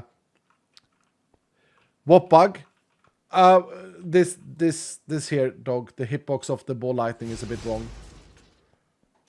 Or maybe it should be that, because it's zapping from... No, it shouldn't. No, it needs to be the ball lightning. But yeah, personally, I think that that's a really, really cool ability, and I really, really like it. We have Earthquake, which... I think this ability is going to be hard to make work. But basically, you cast it, and then a little bit later, it blasts the mobs inside the zone. It does so based on attack damage. So once again, we've made another one that adds attack damage. And then landmine is the spec, which I think this one will be pretty popular. You can walk around and basically fart out these mines everywhere. And when something steps on it, as you can see, it blows up. And they also chain, so I think the companion can still step on it, which was a bug like a week ago. Yeah, that's another bug. My goodness. Okay. Yeah, the companions obviously should not be able to step on them. That's kind of funny, though. Come on, there we go. It's great for the demo. But yeah, I think that will be really cool because you can place several of these and then chain the blast. So like, if I can make my companion not step on these, here we go. You can see it chained it there. Very, very cool. I think a lot of people will use this as a support ability. It's unique. It's new. We got Arcane, which, if you've been watching my stream, we have sort of... Dylan, am I right to say that we've sort of fallen in love with this ability? I should really, just so that it's not so unsatisfying, I should really just put on a chest plate with some ability power when I show these. Arcane, my beloved? Yeah, exactly. Is there any pre-release enjoyer that's been playing with Arcane and, like, agree? But yeah, we've kind of fallen in love with this. This, together with one of the new trinkets, the dice, is just so insanely good. It's like the mobs just melt away, yeah. And the specialization of that is the rail. The rail does a lot more damage, has a wider range. It might still need buffing here, actually. I was going to look at this, but I haven't. It does a lot of damage. A lot of damage. But it only hits one target. However, it can transfer on-hit effects. So you can hold your sword, and it can do, like, clouds and stun and all of these things. And it's quite satisfying to play with inside a vault when you're dealing with solo mobs, which isn't that often, to be fair. Another new ability is the specialization of Implode, called Life Tap. This drains the 80% of your remaining health to deal a percentage of your attack damage to all mobs. Okay, I need to fix this. Description. It's still wrong. Basically, it does damage based on the amount of the hearts that you just drained. And I think this is going to be very strong early game, but it will also be strong if used correctly later game. Yeah, look at the damage there. Look at the amount of damage it did, like 60 and 80 and stuff like this. It will be very strong with a Life Leech build. I think if you go Life Leech, this is your go-to ability. You need this ability to make it really pop. And then I have what I call one of the cleanest, best abilities ever that every single one who plays this game is going to take. And it's the Mana Barrier. Summon a magical mana cube around you for a duration of time. Mobs cannot pass through these blocks, but you can. And on max level or level 8, it lasts for 24 seconds. You're basically building a little house inside the vault. You're building a little house, and you can either trap mobs inside it, or you can chill inside it. Old Mana Barrier? No, this is brand new. This is brand new. Similar at least? Not really. Old Mana Barrier made you immune. I think this is so clean. I think it's so very cool, this ability. And I want to play with it immediately. I think it's going to have so many use cases. It's unbelievable. Will abilities go through the barrier? All right. Immediately, the big question. Mana Shield Retribution Return. Mana Shield Retribution Return. It wasn't how it ever worked. It didn't ever create a barrier for mobs to not pass through. Thank you so much, Kamkaze, for the massive $25, dude. That's super, super generous of you. I don't think it was ever how it worked, right? Am I gassing myself here? No, it never worked like this. And cooldown time is 1 minute after it's expired. But of course, you can use CDR gear and stuff, and you can get it down, right? 80% of that is the fastest you can go. I love the question, will abilities go through it? The immediate, like, okay, let me see, can I cheese this a bit? Can I build myself a castle and cast? No, you can't. You can't. You can't. Unfortunately. I mean, you can trap the mobs in it and then do it. I'll be honest, guys, I had no idea whether or not you could. I was like, crap, that's a bad oversight. But Josh is on top of it. But it's so cool. Yeah, I think it's very, very cool. I think it's an amazing ability. Yeah. I mean, there it is. We've done a lot of like tweaks and art updates and balance issues and bug fixes in the back end. There will be full what's it called, patch notes, of course, when we release this. You know, we got new talents as well that I played with for a while, the lightning mastery and the lightning finesse. Oh, the big, I think one big change that is probably not going to get as much screen time as it probably deserves is the change that I made to weapons. Oh my goodness, I just remember something that I'm going to talk to you about. Oh, here we go. Oh, I got some exciting news. An epiphany that came to me the other night. Something that came to me 5 beers in. You know when we said beer night? I couldn't obviously have beer night on that night, so I saved it till the Friday. And I had a little bit of a beer night with myself and I. And appreciate everyone who added to the beer fund for that night. And and while 5 beers down, an epiphany came to me. And I'm going to show you guys what it is in a second. But first off, I want to show you this again. I've talked about this before, but I think it's important to talk about. And it's in regards of weapons and how they roll. Because I made a change. And I think it changes everything. I think it makes the game so much easier to understand. I think it's a big buff for weapons. It allows you to do a lot more new things. But basically, to keep it simple, I changed the allocation of extra attack damage. Before, I believe 70% or so came from the suffix, and 30% of the damage came from the implicit. I flipped them around. So as you can see here, this level 100 sword can roll 56 to 132, which is a huge window. And the suffix can only roll 9 to 20. That's not the biggest thing though. That's good, but it's not the biggest thing.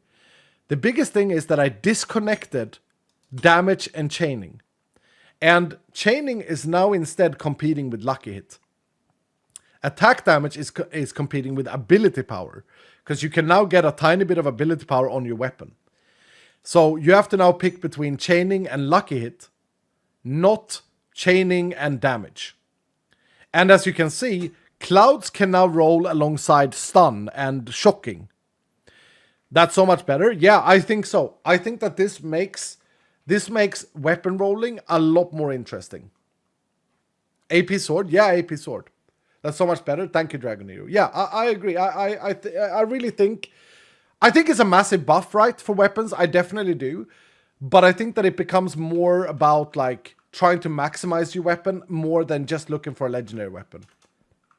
Okay, and now for my beer, 5 beers down, change to the game. I've done it, dudes. I've really done it this time. I've really done it. I fixed axes. And it's, I mean, was it in update 19? Was it in update 18 that we did the double attack damage? Was it that we did double attack damage in update 18? Yeah. Okay, so it's already out there. Yeah. Yeah. I mean, look, that was a great fix because swords will do AoE damage. Right? Swords will do AoE damage. They have this sweeping hit. 69% of it. Nice. Is that the sweeping hit? And axes have the double damage. But I fixed them, dudes. There's no way. You know, I fixed them. Yeah, I fixed them. I kept the double damage. But I increased their attack speed.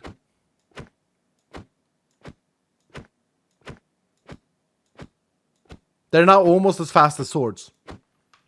They're just a tiny bit slower than swords. 164, 171. Isn't that broken? I don't think so.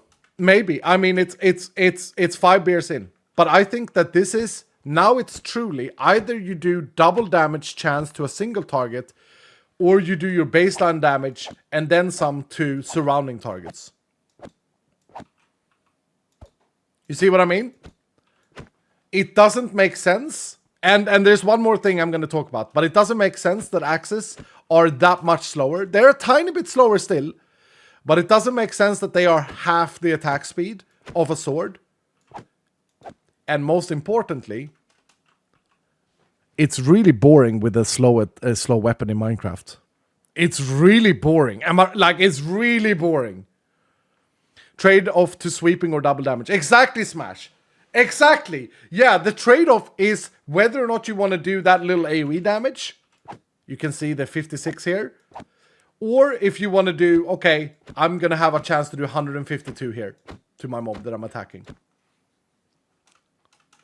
Weapon swapping is back. Yeah. Yeah, maybe. Axe with lucky hit, cleave, bullet, earthquake, and rampage. Yeah. But the AD of an axe is not higher than a sword. The base AD is the same, and the double damage chance only applies on your own hit. That's the beauty. That's the beauty. So you can't use it as an AD wand. Remember, Dylan, how many times have I spoken about my fear that Axis just becomes an AD wand? Well, now that's not the case. We solved it so nicely with the double damage. We're cooking, boys? Yeah. We solved it so nicely with the double damage. The chance for double damage is so clean. No one can say anything about it, but it needed something else. It needed this extra attack speed. Can we get a UI that shows what is competing? What do you mean, like between two axes? Oh, I see what you mean. Yeah, look, I see what you mean. So like you wanna know whether or not, like, why, like, how do I know that chaining and lucky hit is competing? Yeah, the only way to see that at the moment, and I'm not saying this is a good way, I'm just saying there is a way. The only way to really see that at the moment is in the modifier workbench, where it's gonna say like item already has a modifier in this group. It's not a clean system, I agree. And the day I come up with a better way of displaying it, if I come up with that in part 2 of this update, then I will implement it. I will. But it might be such a deep-rooted thing in the Vault Gear methods and functions that it might be something we'll have to look at for Vault Hunters 4. But you are 100% right.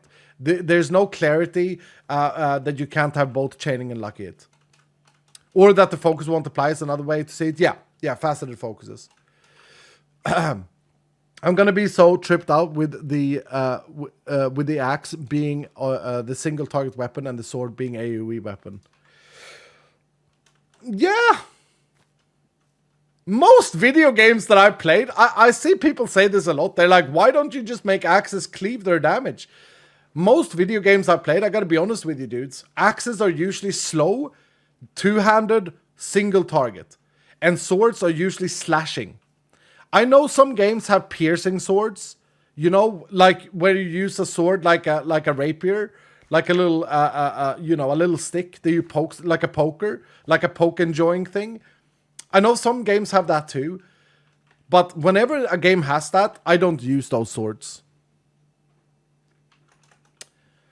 The only way is going to be super a neat website at volthunters.com. I think we can probably find a way to do it in-game. Queen of Darkness says, I thought I couldn't get more hyped for update 19. Are you guys excited? I mean, look, we got lots of other additions. Spectating in a vault is a feature in update 19. If you play on a server with your friends, you're going to be able to spectate your friends playing a vault. If you die, you're going to be able to say, okay, well, I'll help you out from a spectating point of view. You know? We got a new wooden Omega room that Kat has built, bringing back the pixel art feel from Vault Hunters 2. We got the locker mechanic, which is what's needed, where you can go in debt in case you die and you don't have the gold required to revive yourself. You can go in debt and you can continue gaming. We reworked the entire ability screen. You guys don't have this in your version yet, right? You don't have this. You're still sitting here like this. We got the brand new javelin icons that I drew. I think they're so gorgeous. I'm a big enjoyer of my own art here. Like with these. I think they're so nice. And you know, we got loads of new transmogs. We got the Aether Spark, the dice trinkets. The magnets can now render on the player. We had our fun with that. Material boxes is another thing that we have added, but that aren't really in yet because I haven't configured them. Because I asked the boys to add these a while ago, and I don't remember what I wanted them for. I remember typing to the boys, you know, 7 beers in. I was like, boys, listen, I got an idea, boys. They're like, what? Wait a second, Scal, wait a second. We got hold on, good bird. Okay, listen, we got admins here in the boxes. And yeah, I don't know why. I don't know why I added. I don't know what I wanted them for. I'll try and remember and see if I this bad. Yeah, I'll see if I can remember somewhere. Yeah, we got a bunch of stuff. All the JI implementation is updated. Guys, I gotta give a big shout out to Dog for doing this. Like, can I not do it with the bounty crate? Okay. What can I do it with? Ornate chest? Or let's just do black market. So back whenever Joe Fox was on the team, I loved working with Joe Fox. It was a shame that he just disappeared from the project. Was anyone here when I was pagging about Joe Fox and how much good stuff he did for the game? He came in and he added javelins. He added all the nice pretty clouds and all of these things. Like I was hyping this guy up, and I gave him very well payments for what he did, and he actually got a house based off of it. I helped him get a house. And after I'd done that, he just disappeared, which was very sad. He said he needed a little bit of a break. So I said, yeah, cool. Like, take a little bit of a break. Half a year later, I messaged him. I was like, dude, where are you not coming back? He's like, I don't know. And then I haven't heard from him since. I was a lurker back then, says Zoe. Yeah. Yeah. He implemented this feature. But since then, no one ever updated it until now, where Dog went and updated it. And this is just so useful, like the ability to see what different things give you, the percentages, and etc. etc. Yikes, that suck. I mean, no, honestly, I don't really care. It's fine. It's okay. People come and go. People come and go in your life. People I have no bad feelings for Joe. Like, honestly, Dylan, even though he'll probably never see this, he's not been around for 2-3 years. Big shout out to Joe. Joe did a lot for this game in a very short amount of time, in that he made me see that so much more was possible. He was kind of like a very short-term Josh. He was like a half-year Josh or something like that. So, you know, he probably had his reasons, or he just got tired of it. And I think that's fine. I think we live in a problematic world if we constantly need to think the worst of people. And I don't want to be that guy. I've learned that there is some pure evil out there. Absolutely. Some true evil that have no gain other than destruction. I've learned that the hard way, Dylan. But I'm not gonna join them, you know. And so if Joe ever sees this, you know, I hope you're doing well, man. And a big shout out to you for all the stuff you did for us back in like update 5, update 6. You were amazing, man. And thank you for all the good hangouts and the Diablo 4 playtimes we had, dude. I enjoyed playing Diablo 4 with you. So, yeah. So there it is. Ali Angotin, thank you for the 500 bits. Much appreciated, dude. Bullets Rast, thank you for the 4 months. Welcome back. Shout out with the 100 bits saying, one of the Dylans mentioned in chat that the material boxes looks like a raw material version of the mod box that you could use for Skyvaults, as it looks like it gives you items that are needed to make the crystal. Yeah, I think what my idea was with them wasn't just a Skyvaults item. I can't remember though if I wanted to put them in the factory maybe, or if I wanted to put them in bounties, but putting them in the bounties is a bit of a step back, I think. Because we used to have the mystery boxes in bounties, and that wasn't really that cool. But yeah, no, I mean, they'd be good for, I mean, we can have a look here. They contain a bunch of things right now. All of the different Skyvault things. So maybe it was a Skyvault thing I thought of. I don't know. I'm not sure. Low level still has mystery boxes. Do they though? I thought that we removed them fully. They are legacy marked, but yeah, maybe they do still appear in bounties. I thought someone removed them a few updates ago. What's up, Techie? How you doing today, man? These are perfect for Skyvaults? Yeah. Did I miss an answer about ledgers for Iskall patron or just Vault Hunter patrons? What's ledger? What does ledger mean? Isn't ledger... what's a ledger, Kiki? Do you mean unlocks inside the game? Ledger. Legends. Oh, legends. Yeah. You're right. You're absolutely right. Josh, is this the technical issue we have that we can't link two patrons to that API? Because I know we had a technical issue about this with servers. That's why we've had to split the servers up.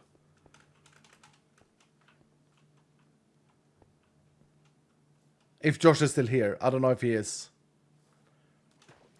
Kiki, I would like to add that. I'm gonna check with Josh, or if it's already added, or if it's a technical impossibility that you can only connect one API to one API.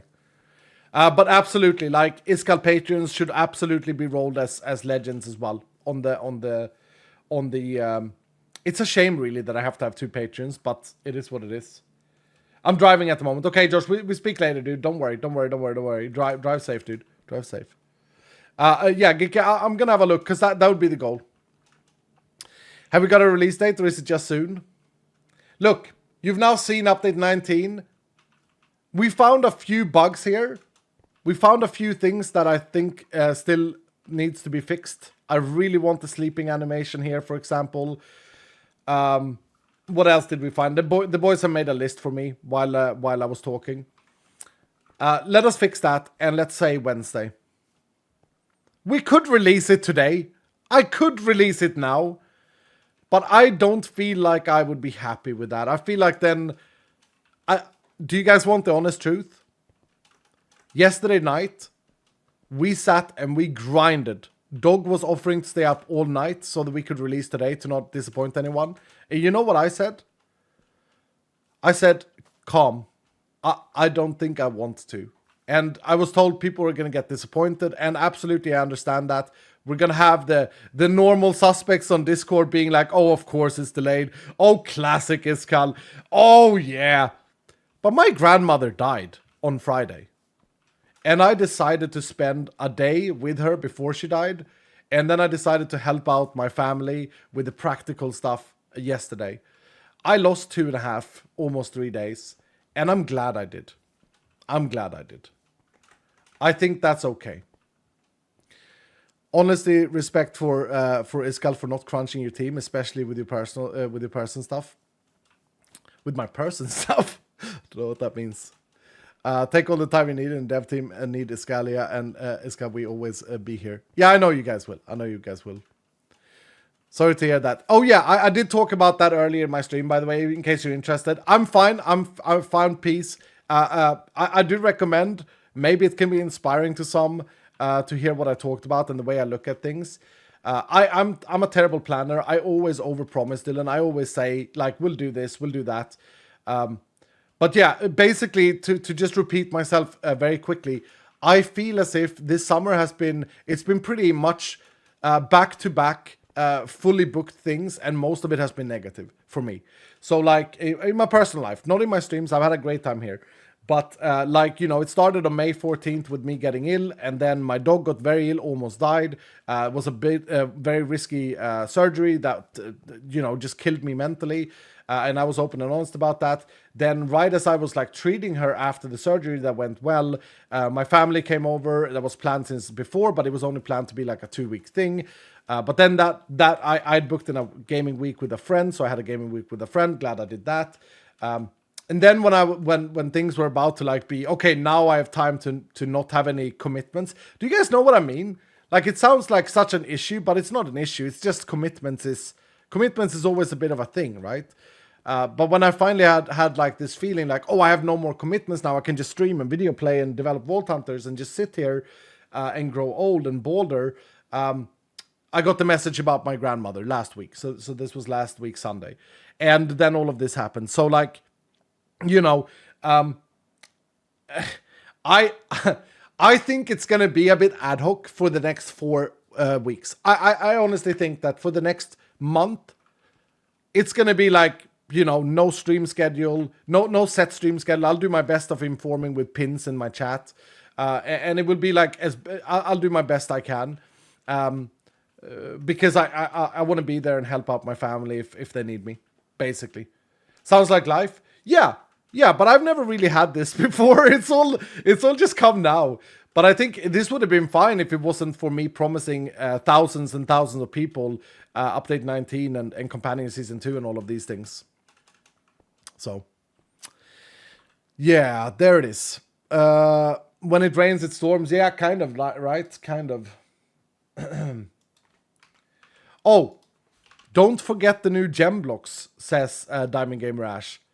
That's right. Here's another thing that we definitely have left to do is to do the localized things. Diamond Gamer Ash, have you done all of these, DJ, or did Exploding Dice do some of them? People have been asking for this for a very long time. For a very long time. And it's now in the game. Some of them are missing some textures. And I don't know why, but because I've seen these okay, they actually missed the texture entirely. But you can make decorative gem blocks with all of the different gems in the game. I love the Ashim. The Ashim is so pretty. The Ashim is like something I'd build with, probably. And of course, the Scallium. Oh, the Echo is pretty cool. But yeah, you can make decorative blocks now. And I suppose you can use these to power a trinket, a beacon as well. Well, the Upperlin is like a... that's a bathroom floor. That's a bathroom floor if I ever saw it. Look at that. That's beautiful. The Echo is next level. My favorite is definitely the Ashium or the Escalium. I mean, it's always weird with like gem blocks and like you'll never... Well, you probably place... Most of these would probably be a single place. And you won't like build with them like this. But yeah, lots of different colors and stuff like this. This is going to be useful. For sure. Very nice work. Very, very nice work. Echo is a speaker. Yeah, it's kind of like a speaker actually. You can make a disco with that. Who's going to have echo blocks to build with though? Let's be honest. This should have been... Diamond Gamer Ash would have been smart, or Exploding Dice, or whoever has done this. They would have been so smart to make the Echo Block super ugly, because no one will ever be able to afford it anyway. But now they've made this really cool animated thing, and now people will want it probably. I will. Okay, fair enough. Fair enough. Raising my hand in silence. What's the cost? I think it's 3x3. Oh, we don't have the recipes in. Yeah, it's 3 of the like 3x3 gems to make them. Maybe they shouldn't be like a gem compressed thing. Maybe they shouldn't be compressed gems. Maybe they should just cost like 1 gem and like an iron block and then produce like 16 so that they're pure building blocks.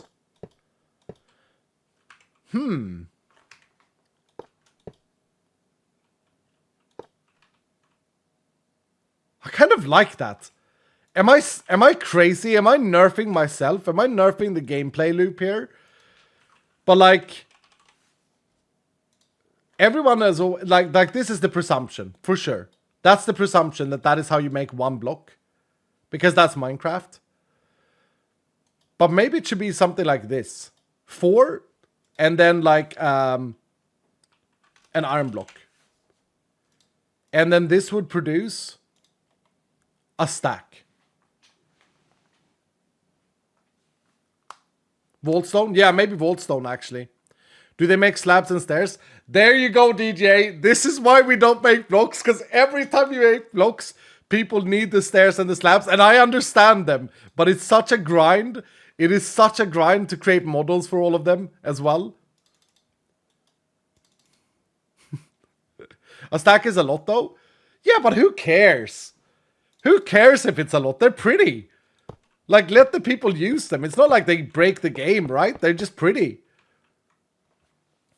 I think I mentioned this in an episode recently, or if it was in a stream. I think Minecraft has this inherent issue. And I really think this is an issue, by the way. And I'm going to work harder on solving this in Vault Hunters 4. It has this issue where you want to build something, you're super excited to build something, and you get together, like you've done a sketching creative, and you get your little build material list, and you realize that, like, to build this building I want to build, I need X, Y, and Z blocks. Let's say concrete, blue concrete, and, I don't know, black stone. And in order to get the amounts I need, I first need to build a farm that produces these things. I need a dye farm, I need a concrete maker, I need a gravel machine. So I want automate gravel, so I'm gonna make one of those nether things with the hoglins, piglins, whatever they're called.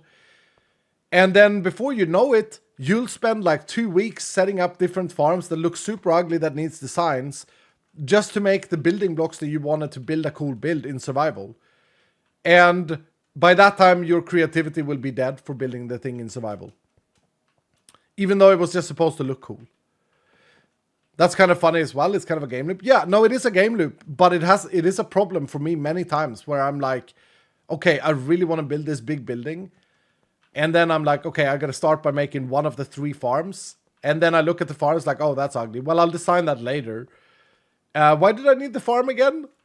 Surely someone in chat will relate to that. Chromatic iron block better? Oh, that's smart. Yeah, I like that. I like that. I like that. So like you take a chromatic iron block here, and then you, I relate. Yeah, me too. Yeah, and then you do this and you get 64. I like this. That, like, who cares? They're just building blocks, right? They're just nice building blocks. And if this is the recipe, they're going to be a lot more available to people. A lot more available. If it's the 3x3 recipe, doesn't that break the current compacting drawer compatibility? You can change that manually. We can write scripts for that, so that's not a big concern. But it's not for that reason I would want custom recipes. I think if it's decorative building blocks, I think give the players more. Give the players more. Like, who cares? It's just building blocks. That's like 99% of modern YouTube videos today. What is? I'm sad to say this, but a lot of like YouTube videos, one-timers and stuff of Minecraft builds is just either a big YouTuber that has a build team that's built all that you see, and they will never say it, or it's just like someone's faked something together. Like, there's so much just bait, click, and stuff when it comes to Minecraft, which I understand. Like, you gotta like consider what is baiting and what is fine to do.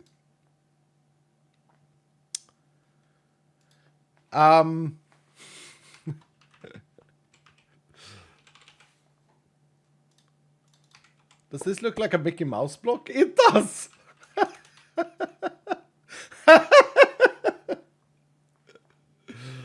It doesn't look like a heart. Why does it look like that?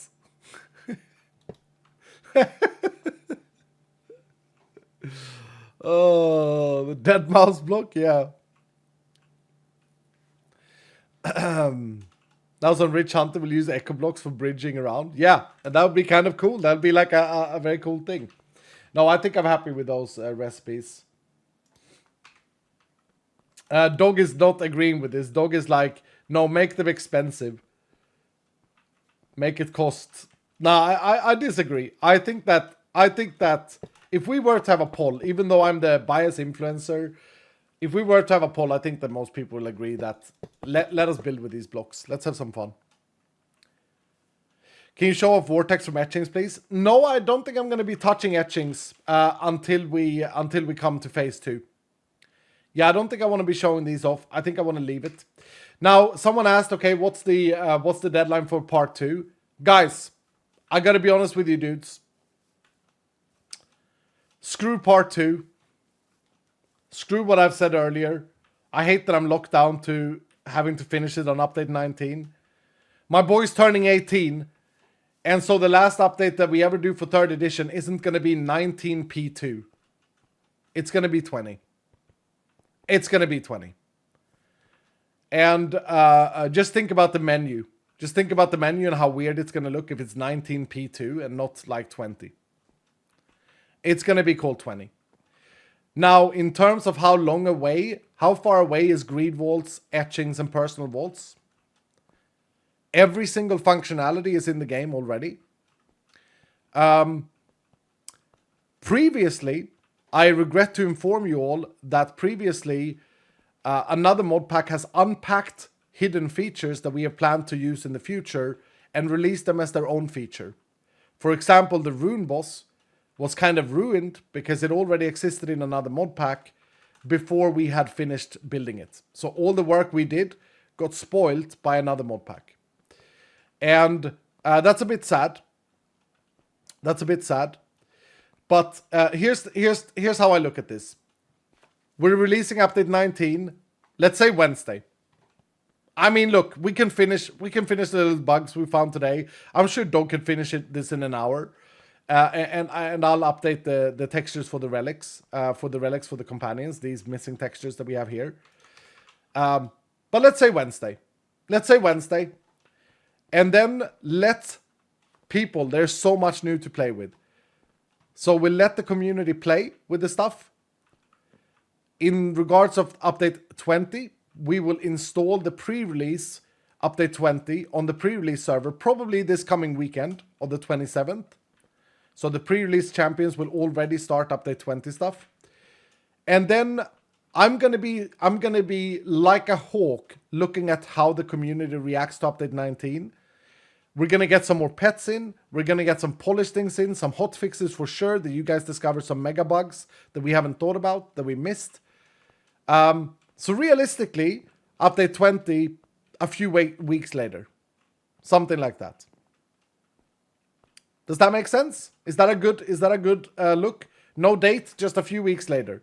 Let's make sure we get update 19 out and that it's fully bug fixed before we release update 20. There's so much new stuff in update 19 that you're not going to get bored even if you play every single day.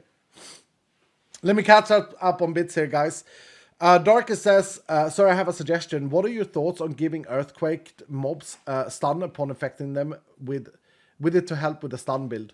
I think we have enough support for stun build, Darkest. I think it would be, if so, we should do something new. I think we have enough stun. We should do something different.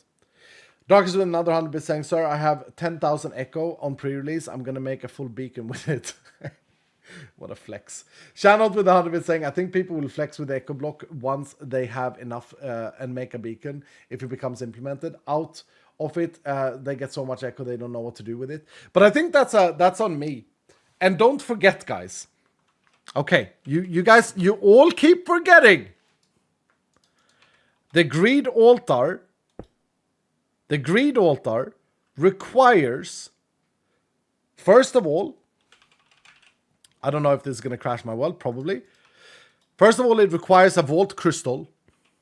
And then, once you put a vault crystal on another rock, it's going to be asking for vault ingredients. Okay?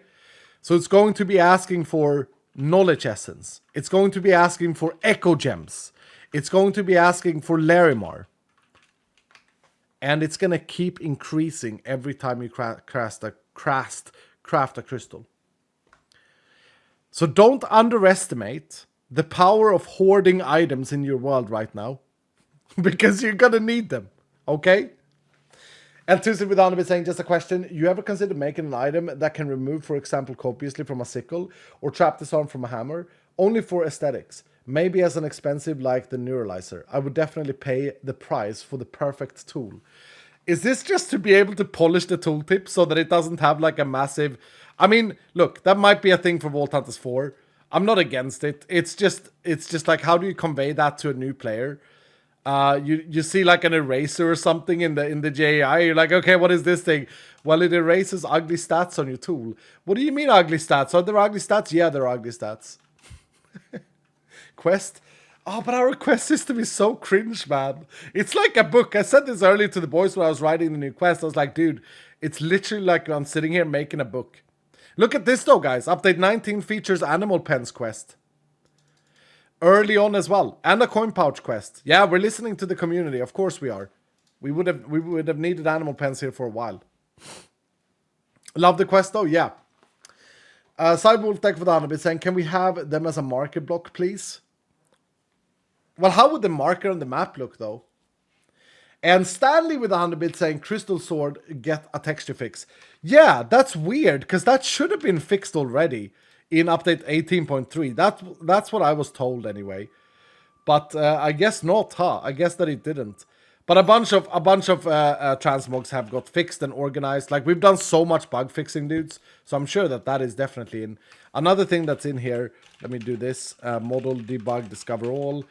Another thing that we've done is we've changed the texture for the scrappy sword and axes. I don't know if anyone else was annoyed by the scrappy sword model and the scrappy, like, the scrappy axe specifically. But man, were they ugly. Now they look clean. Now they look much better. They look good, yeah. I think so. I think they're much better now. And look, there's like a lot of this behind the scenes stuff done. Yeah, they annoyed me, yeah. Will the gems blocks be able to work with frame blocks to get stairs, slabs, etc.? Yeah, with frame blocks, definitely. I wonder if we can do it without that, though. I wonder if we have time to make the stairs and slabs. It's a little bit of work for us, but yeah. Yeah, look at these new scrappy axes. Like, I don't know. I don't even know what it was we had in the game, but it was like some sort of mace or something. It was pretty ugly. But yeah, look, like we've done a lot with this. We also have a new color now for all the special unlocks, so that it's easier to track. I also believe that the tennis sword has got an update where it has like a sharp blade now. Or even, maybe we didn't even have a tennis sword at some point. I don't know. There are so many different things here that I don't keep track of myself. But the boys have been doing amazing, for sure. And so, yeah, that's a good thing. The pink is for special unlocks because we have unique items now. Great stuff. Looks so much better. Yeah. Yeah. But that texture is definitely fixed though, Stanley. But frame blocks are laggy. Yeah. No, if we can make our own stairs and slabs. I don't know if we have time for that. It takes a lot of time. But if we do, then we will do it. Eric, what's up, man? Thank you for the 12 months. Never ever leaving. Also, is there code for bisect hosting? There is. The code is Vault Hunters. If you add that code, you support the game. You directly sponsor Vault Hunters because they give us money for everyone who used that code. As well as you get your server cheaper. And truth to be told, like, there is no better host in Minecraft than bisect hosting. So it's not like we're sponsored by the Medium, the Medium sponsor. We're sponsored by the best. Iska, can we see the Bingo Bus Transmog? Yeah, sure. The Bingo Bus Transmog that was awarded on the public or official servers to the winners looks like this. 5 in a row. What's it called? 5 in a row guard. And this is, of course, coming to update 19. You guys will have a lot of transmogs to unlock. It looks really cool. I love the, oh, how do you say it in English? Like, I love the innocent look with it. Is it really called 5 in a row? Yeah, it's called 5 in a row, even though it's rendering with 4 in a row. That's such a good touch. That's such an Iskal thing. It's not me that's done it. I take no credit, but I love it. It's so good. It's so so very good. But yeah, I mean, all of the things are here, right? And we have quite a lot of transmogs nowadays, huh? Amazing. Childlike look. Yeah, exactly, Maya. How you doing, Maya? Need an electric keyboard with a handle as a transmog. Dude, there are so many suggestions for different transmogs. And yeah, I mean, I've always said the more the merrier. But at some point it gets too... When it gets too much so that no one looks alike, it's starting to become hard. But I mean, look at this. We got the new swords in, right? All the new swords, and they look a little bit bigger than last time. There we go. Nice. They have a good size now. All the new axes that Diamond Gamer Ash has made as well. Like, all of the pixel stuff is now gone. And yeah, just amazing. Just absolutely amazing. So much good things. So many good things. Run down, but chilling here, so pretty fine. Okay, I'm sorry that you run down, Maya, but it happens, eh? I feel a bit run down personally as well. I'm gonna look so chunk as a future Imagineer. Hell yeah, dude. Do you think we are able to unlock the Dino/Crayon transmogs or more secret ones in the upcoming updates? Yeah, I mean, that's one of the things we have to do before we release the final update, is to make sure that all of the secret stuff is obtainable, right? Including the dino thing. I actually had an idea today, and I think this is what we're gonna do. Why don't we? Where's my chest plate? I had a chest plate a second ago. Am I wearing it? Did I just scrap the chest plate and then ask where my chest plate was? I think the Dino Transmog, I don't really know where that would come from. I don't really know where we would, how you would retrieve that one. Because it is kind of weird. The crayon ones, they're the same. They're kind of like, I remember that these were made for like the streamers of the server one day. And I mean, this is so silly. It's such a silly armor, but it is kind of funny. Paint room, maybe? Yeah, maybe they're like paint room finds. That's a good idea. Like, maybe you can find like a box or something that you open. But that would be for part 2 or update 20. That would be for update 20. But yeah. No, I definitely got to go through all of these. Make sure that they're all unlockable somewhere. For sure. Bumbo Cactoni as well. Yeah, Bumbo Cactoni has the plan. We already have the plan for Bumbo Cactoni. Like this one here, which is an amazing chest plate. This one here has a plan, and the Wild West room is returning. You'll see in update 20. You'll see. We will we'll show you guys the new puzzle room. Hopefully the Wild West will return, but much better, so that it's a real challenge room. And yeah, you'll see. And when the Wild West return, then we can return the Bumbo Cactoni Transmog, which you currently can't unlock. Looks amazing though. Puzzle room is making a comeback. Yeah. Puzzle room is already rebuilt and already redesigned and repurposed, and it's amazing. It's really good, really cool. Add tons of TNT to Wild West. Just kidding. Yeah, no, we're gonna make it better. Callum with Anubit saying, can't believe we've already coming to the end of a dev cycle for Vault Hunters 3. Been with this mod pack since your season 2 YouTube series. Obviously not expecting an exact date or anything, but roughly how far are you from an early prototype of Vault Hunters 4?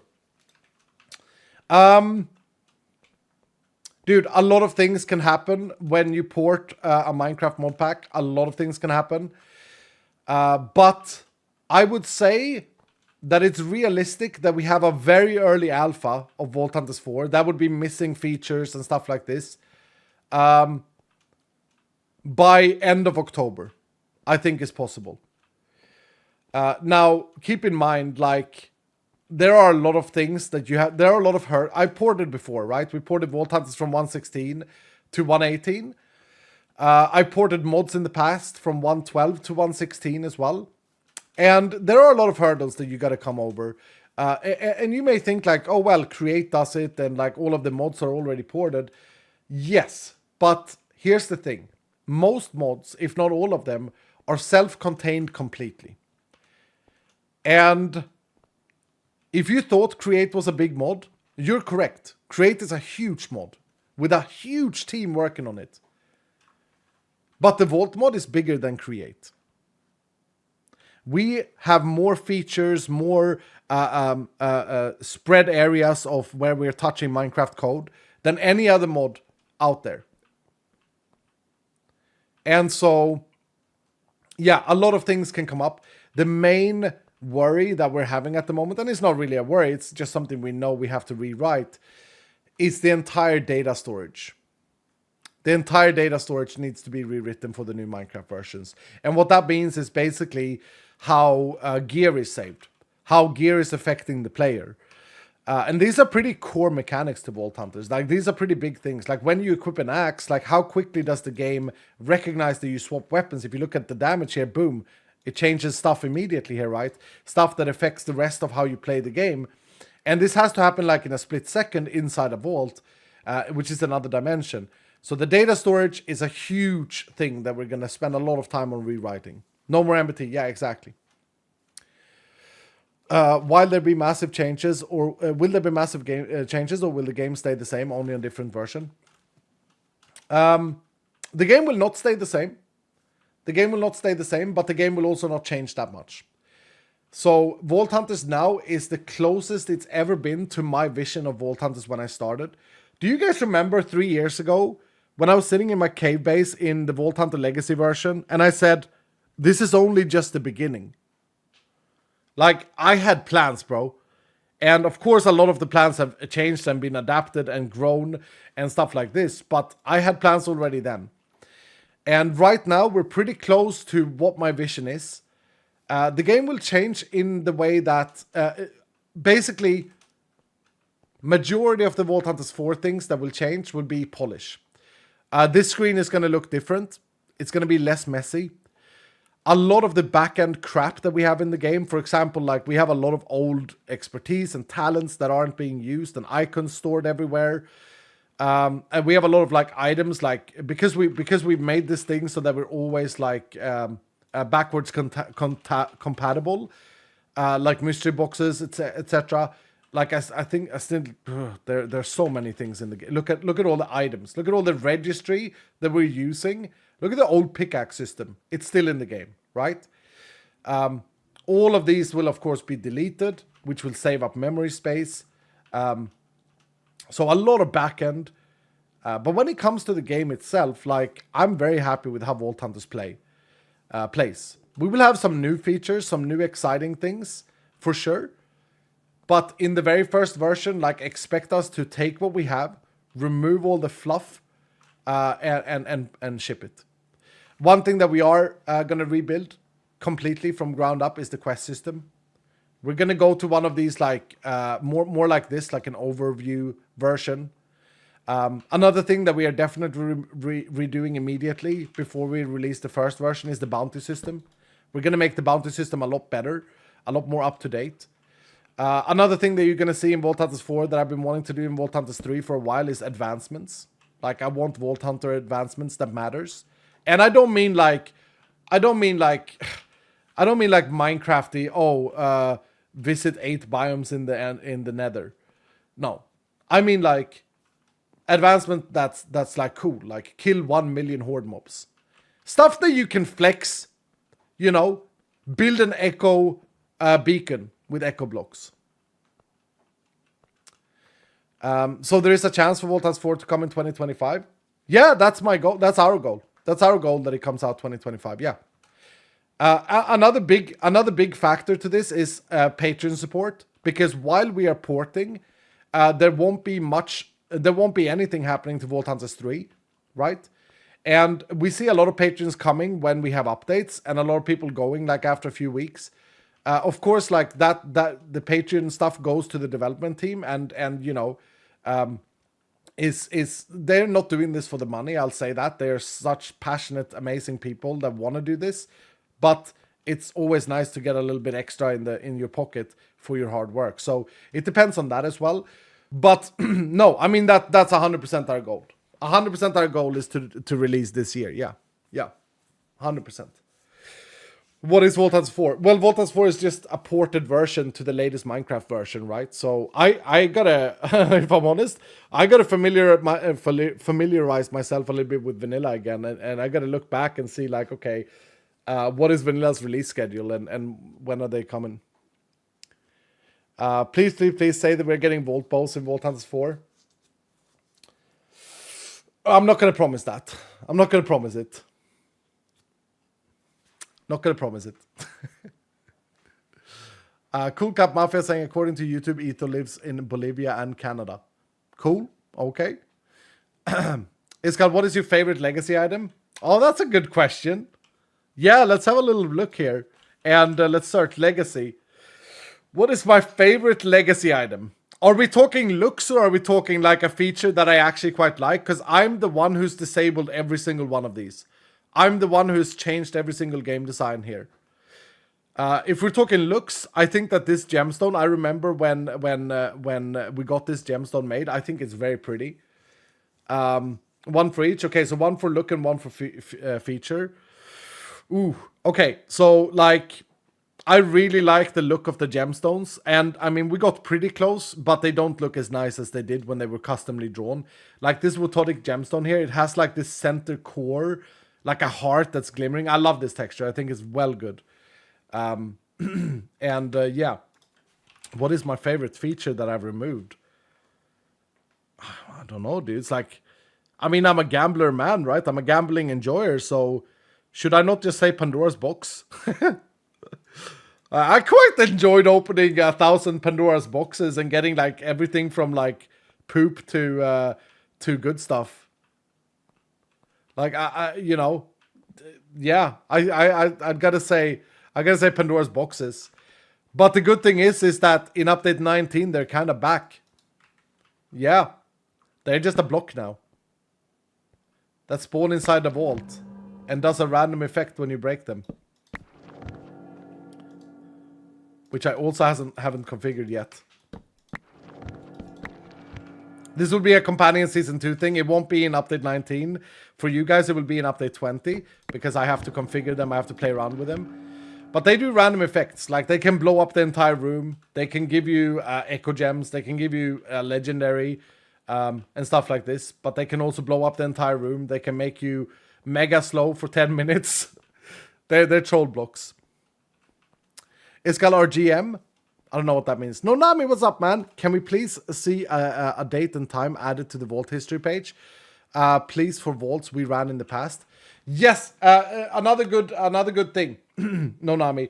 Behind the scenes, we are rebuilding the entire statistic system of Vault Hunters for Vault Hunters 4. We're doing that for Vault Hunters 4. We can't do it for Vault Hunters 3 because we are backwards compatible. But for Vault Hunters 4, we are throwing this entire system out the window. The entire system out the window and in with a new system that primarily is going to massively save lag. Okay? It's going to massively reduce the load of Vault Hunters. And it's very exciting. And when we do that, I think it's a great idea, Nonami, to add like a date for sure. Okay, so I can do this apparently. Hold on.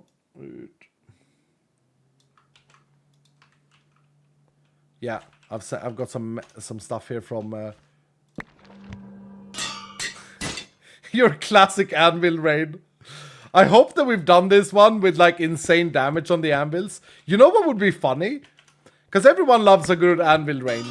But you know what would be funny is if they spawned and fell super slow down, but the player also got slowed.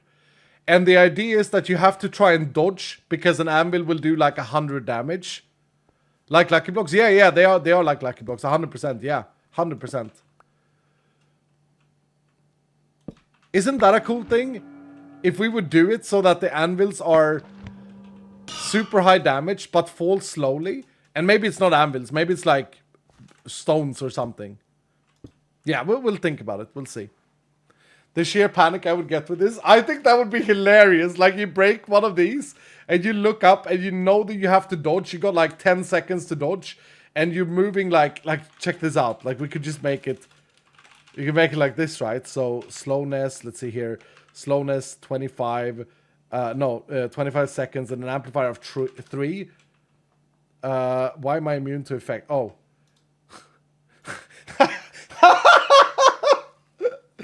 Yeah, no, it's over, guys. I have the prestige power, so I can't be slowed. Oh dear. Oh, that's that's funny. But we have a few different of these. Holy crap.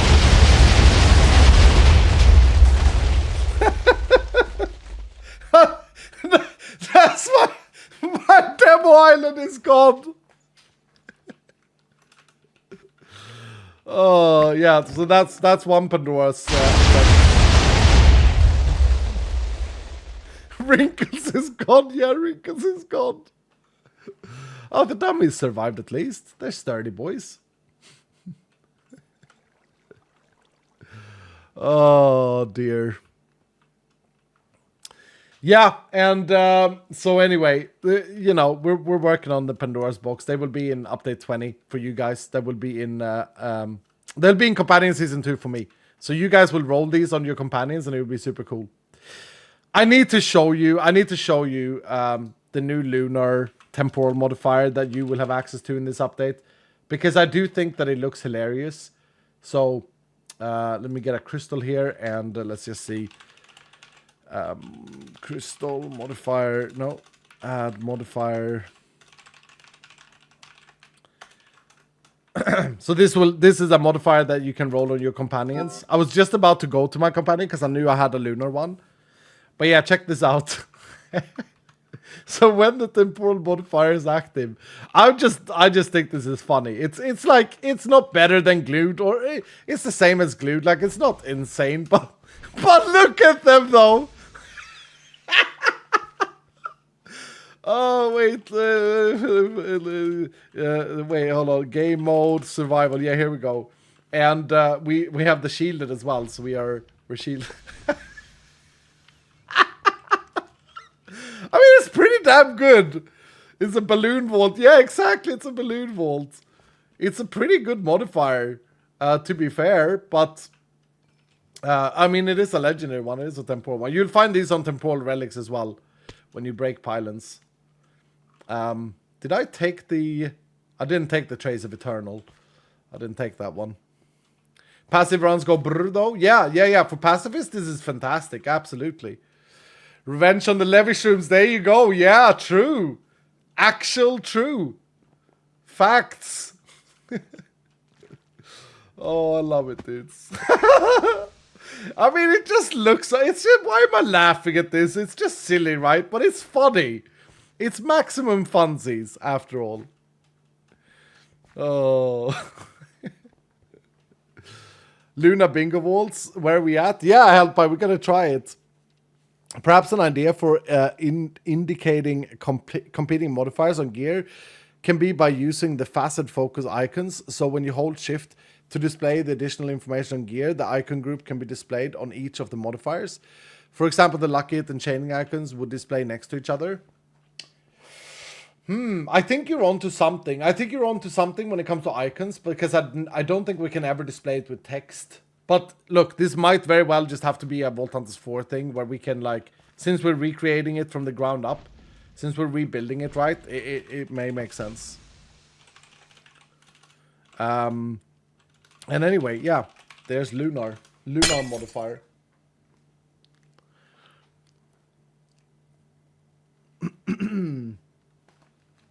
And Tuesday with Anabit saying Bumble Cactona. Oh yeah, I got you earlier.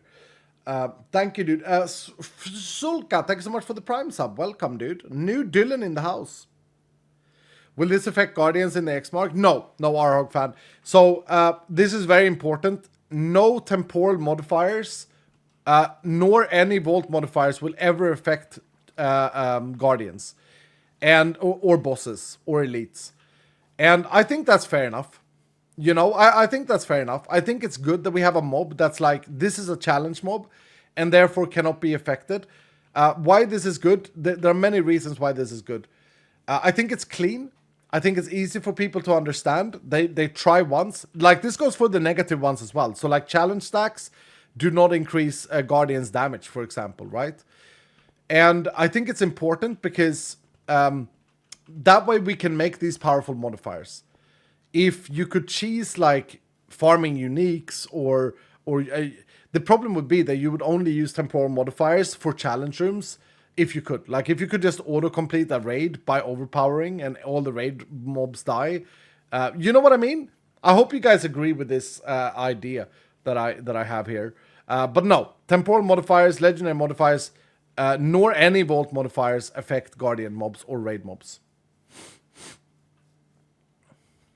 Iskal, I wondered about this for some time. Why don't you make the game open source? Mainly because this is the only mod pack and mod in the history that has been where thousands and thousands of dollars has been invested. And I'm not talking like, you know, $10. Like thousands of my dollars has been invested into development of Vault Hunters. I think making it open source is not gonna do anything for us. I understand the idea with people helping out with bugs and stuff, but yeah, I don't think it will do anything good for the game. personally. We are ARR, so like people can use the mod, they can modify for their own use and all of this, they can unpack it for their own use. But yeah, I'm not a big enjoyer of the idea that we make Vault Hunts open source. So yeah, there it is. And that might seem like I'm an evil person, but I don't think so. I think it's fair enough. I think that it's pretty normal when financials has been invested into something like this. And I mean, you have the devs as well. Like I couldn't take that decision on my own either. I don't think it's fair for me to take that decision. For me to feel morally sane in that regard, I would have to ask every single developer that has ever contributed to the team, and even though they've got paid for it, even though they've sold me a product, essentially, I would still want to ask them, like, how do you feel about this, And some of the devs I don't have contact with. Devs and artists, keep up the awesome work. Love the work everyone has put into it. Bob1 Chaos. Thank you so much, Boba Girl. Thank you so much for that very generous 25 large. And yeah, big shout out to the entire development team, guys. I think that's a good way to end today's shorter stream. The reason I was late today was because I was literally just pushing for release. Basically, I wanted to get as close as possible. I was working all the way up to starting to stream, and we didn't game anything today, but we had a good update talk today, I think. And yeah, I wanted to tell you guys in person in regards to my grandmother who passed away. For those of you who missed it, I talked about it earlier this stream. If you're interested, you can check out the VOD. But yeah, she passed away 2 days ago, and I went to see her right before she died. And I'm very glad that I did. It was very, very tough, but I'm very, very glad I did. And when something like that happens as well, I think it's it put things into perspective, and it's good to get a reality check in perspectives like that.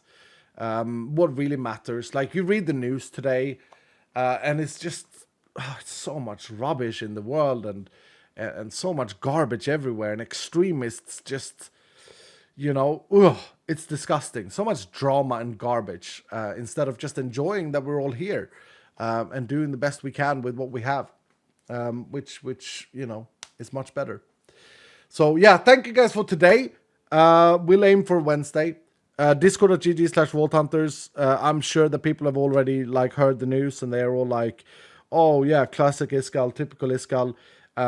That's why I wanted to announce this on stream. I wanted to tell you guys the reason. I lost 2.5-3 days. I'm happy I lost the days. We would have been there otherwise for sure. We would have been on target with the 20th.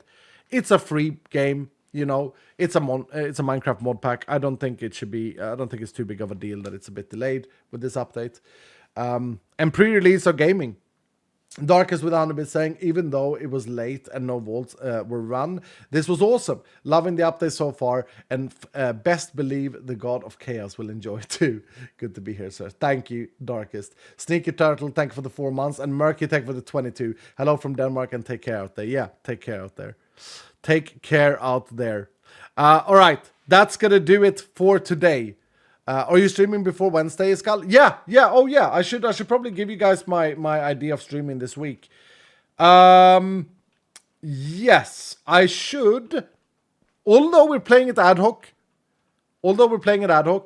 I kind of want to get some gaming in tomorrow, because I want to get to level 100 in our world, Dylan. Like, I know we don't have companions at the moment, but I really want to get to level 100 so that we can start playing around with the prestige points. And all of that. I also want to go companion hunting. So I'll try to be back tomorrow at 2. Tomorrow, my normal time. Hopefully, if nothing else comes up.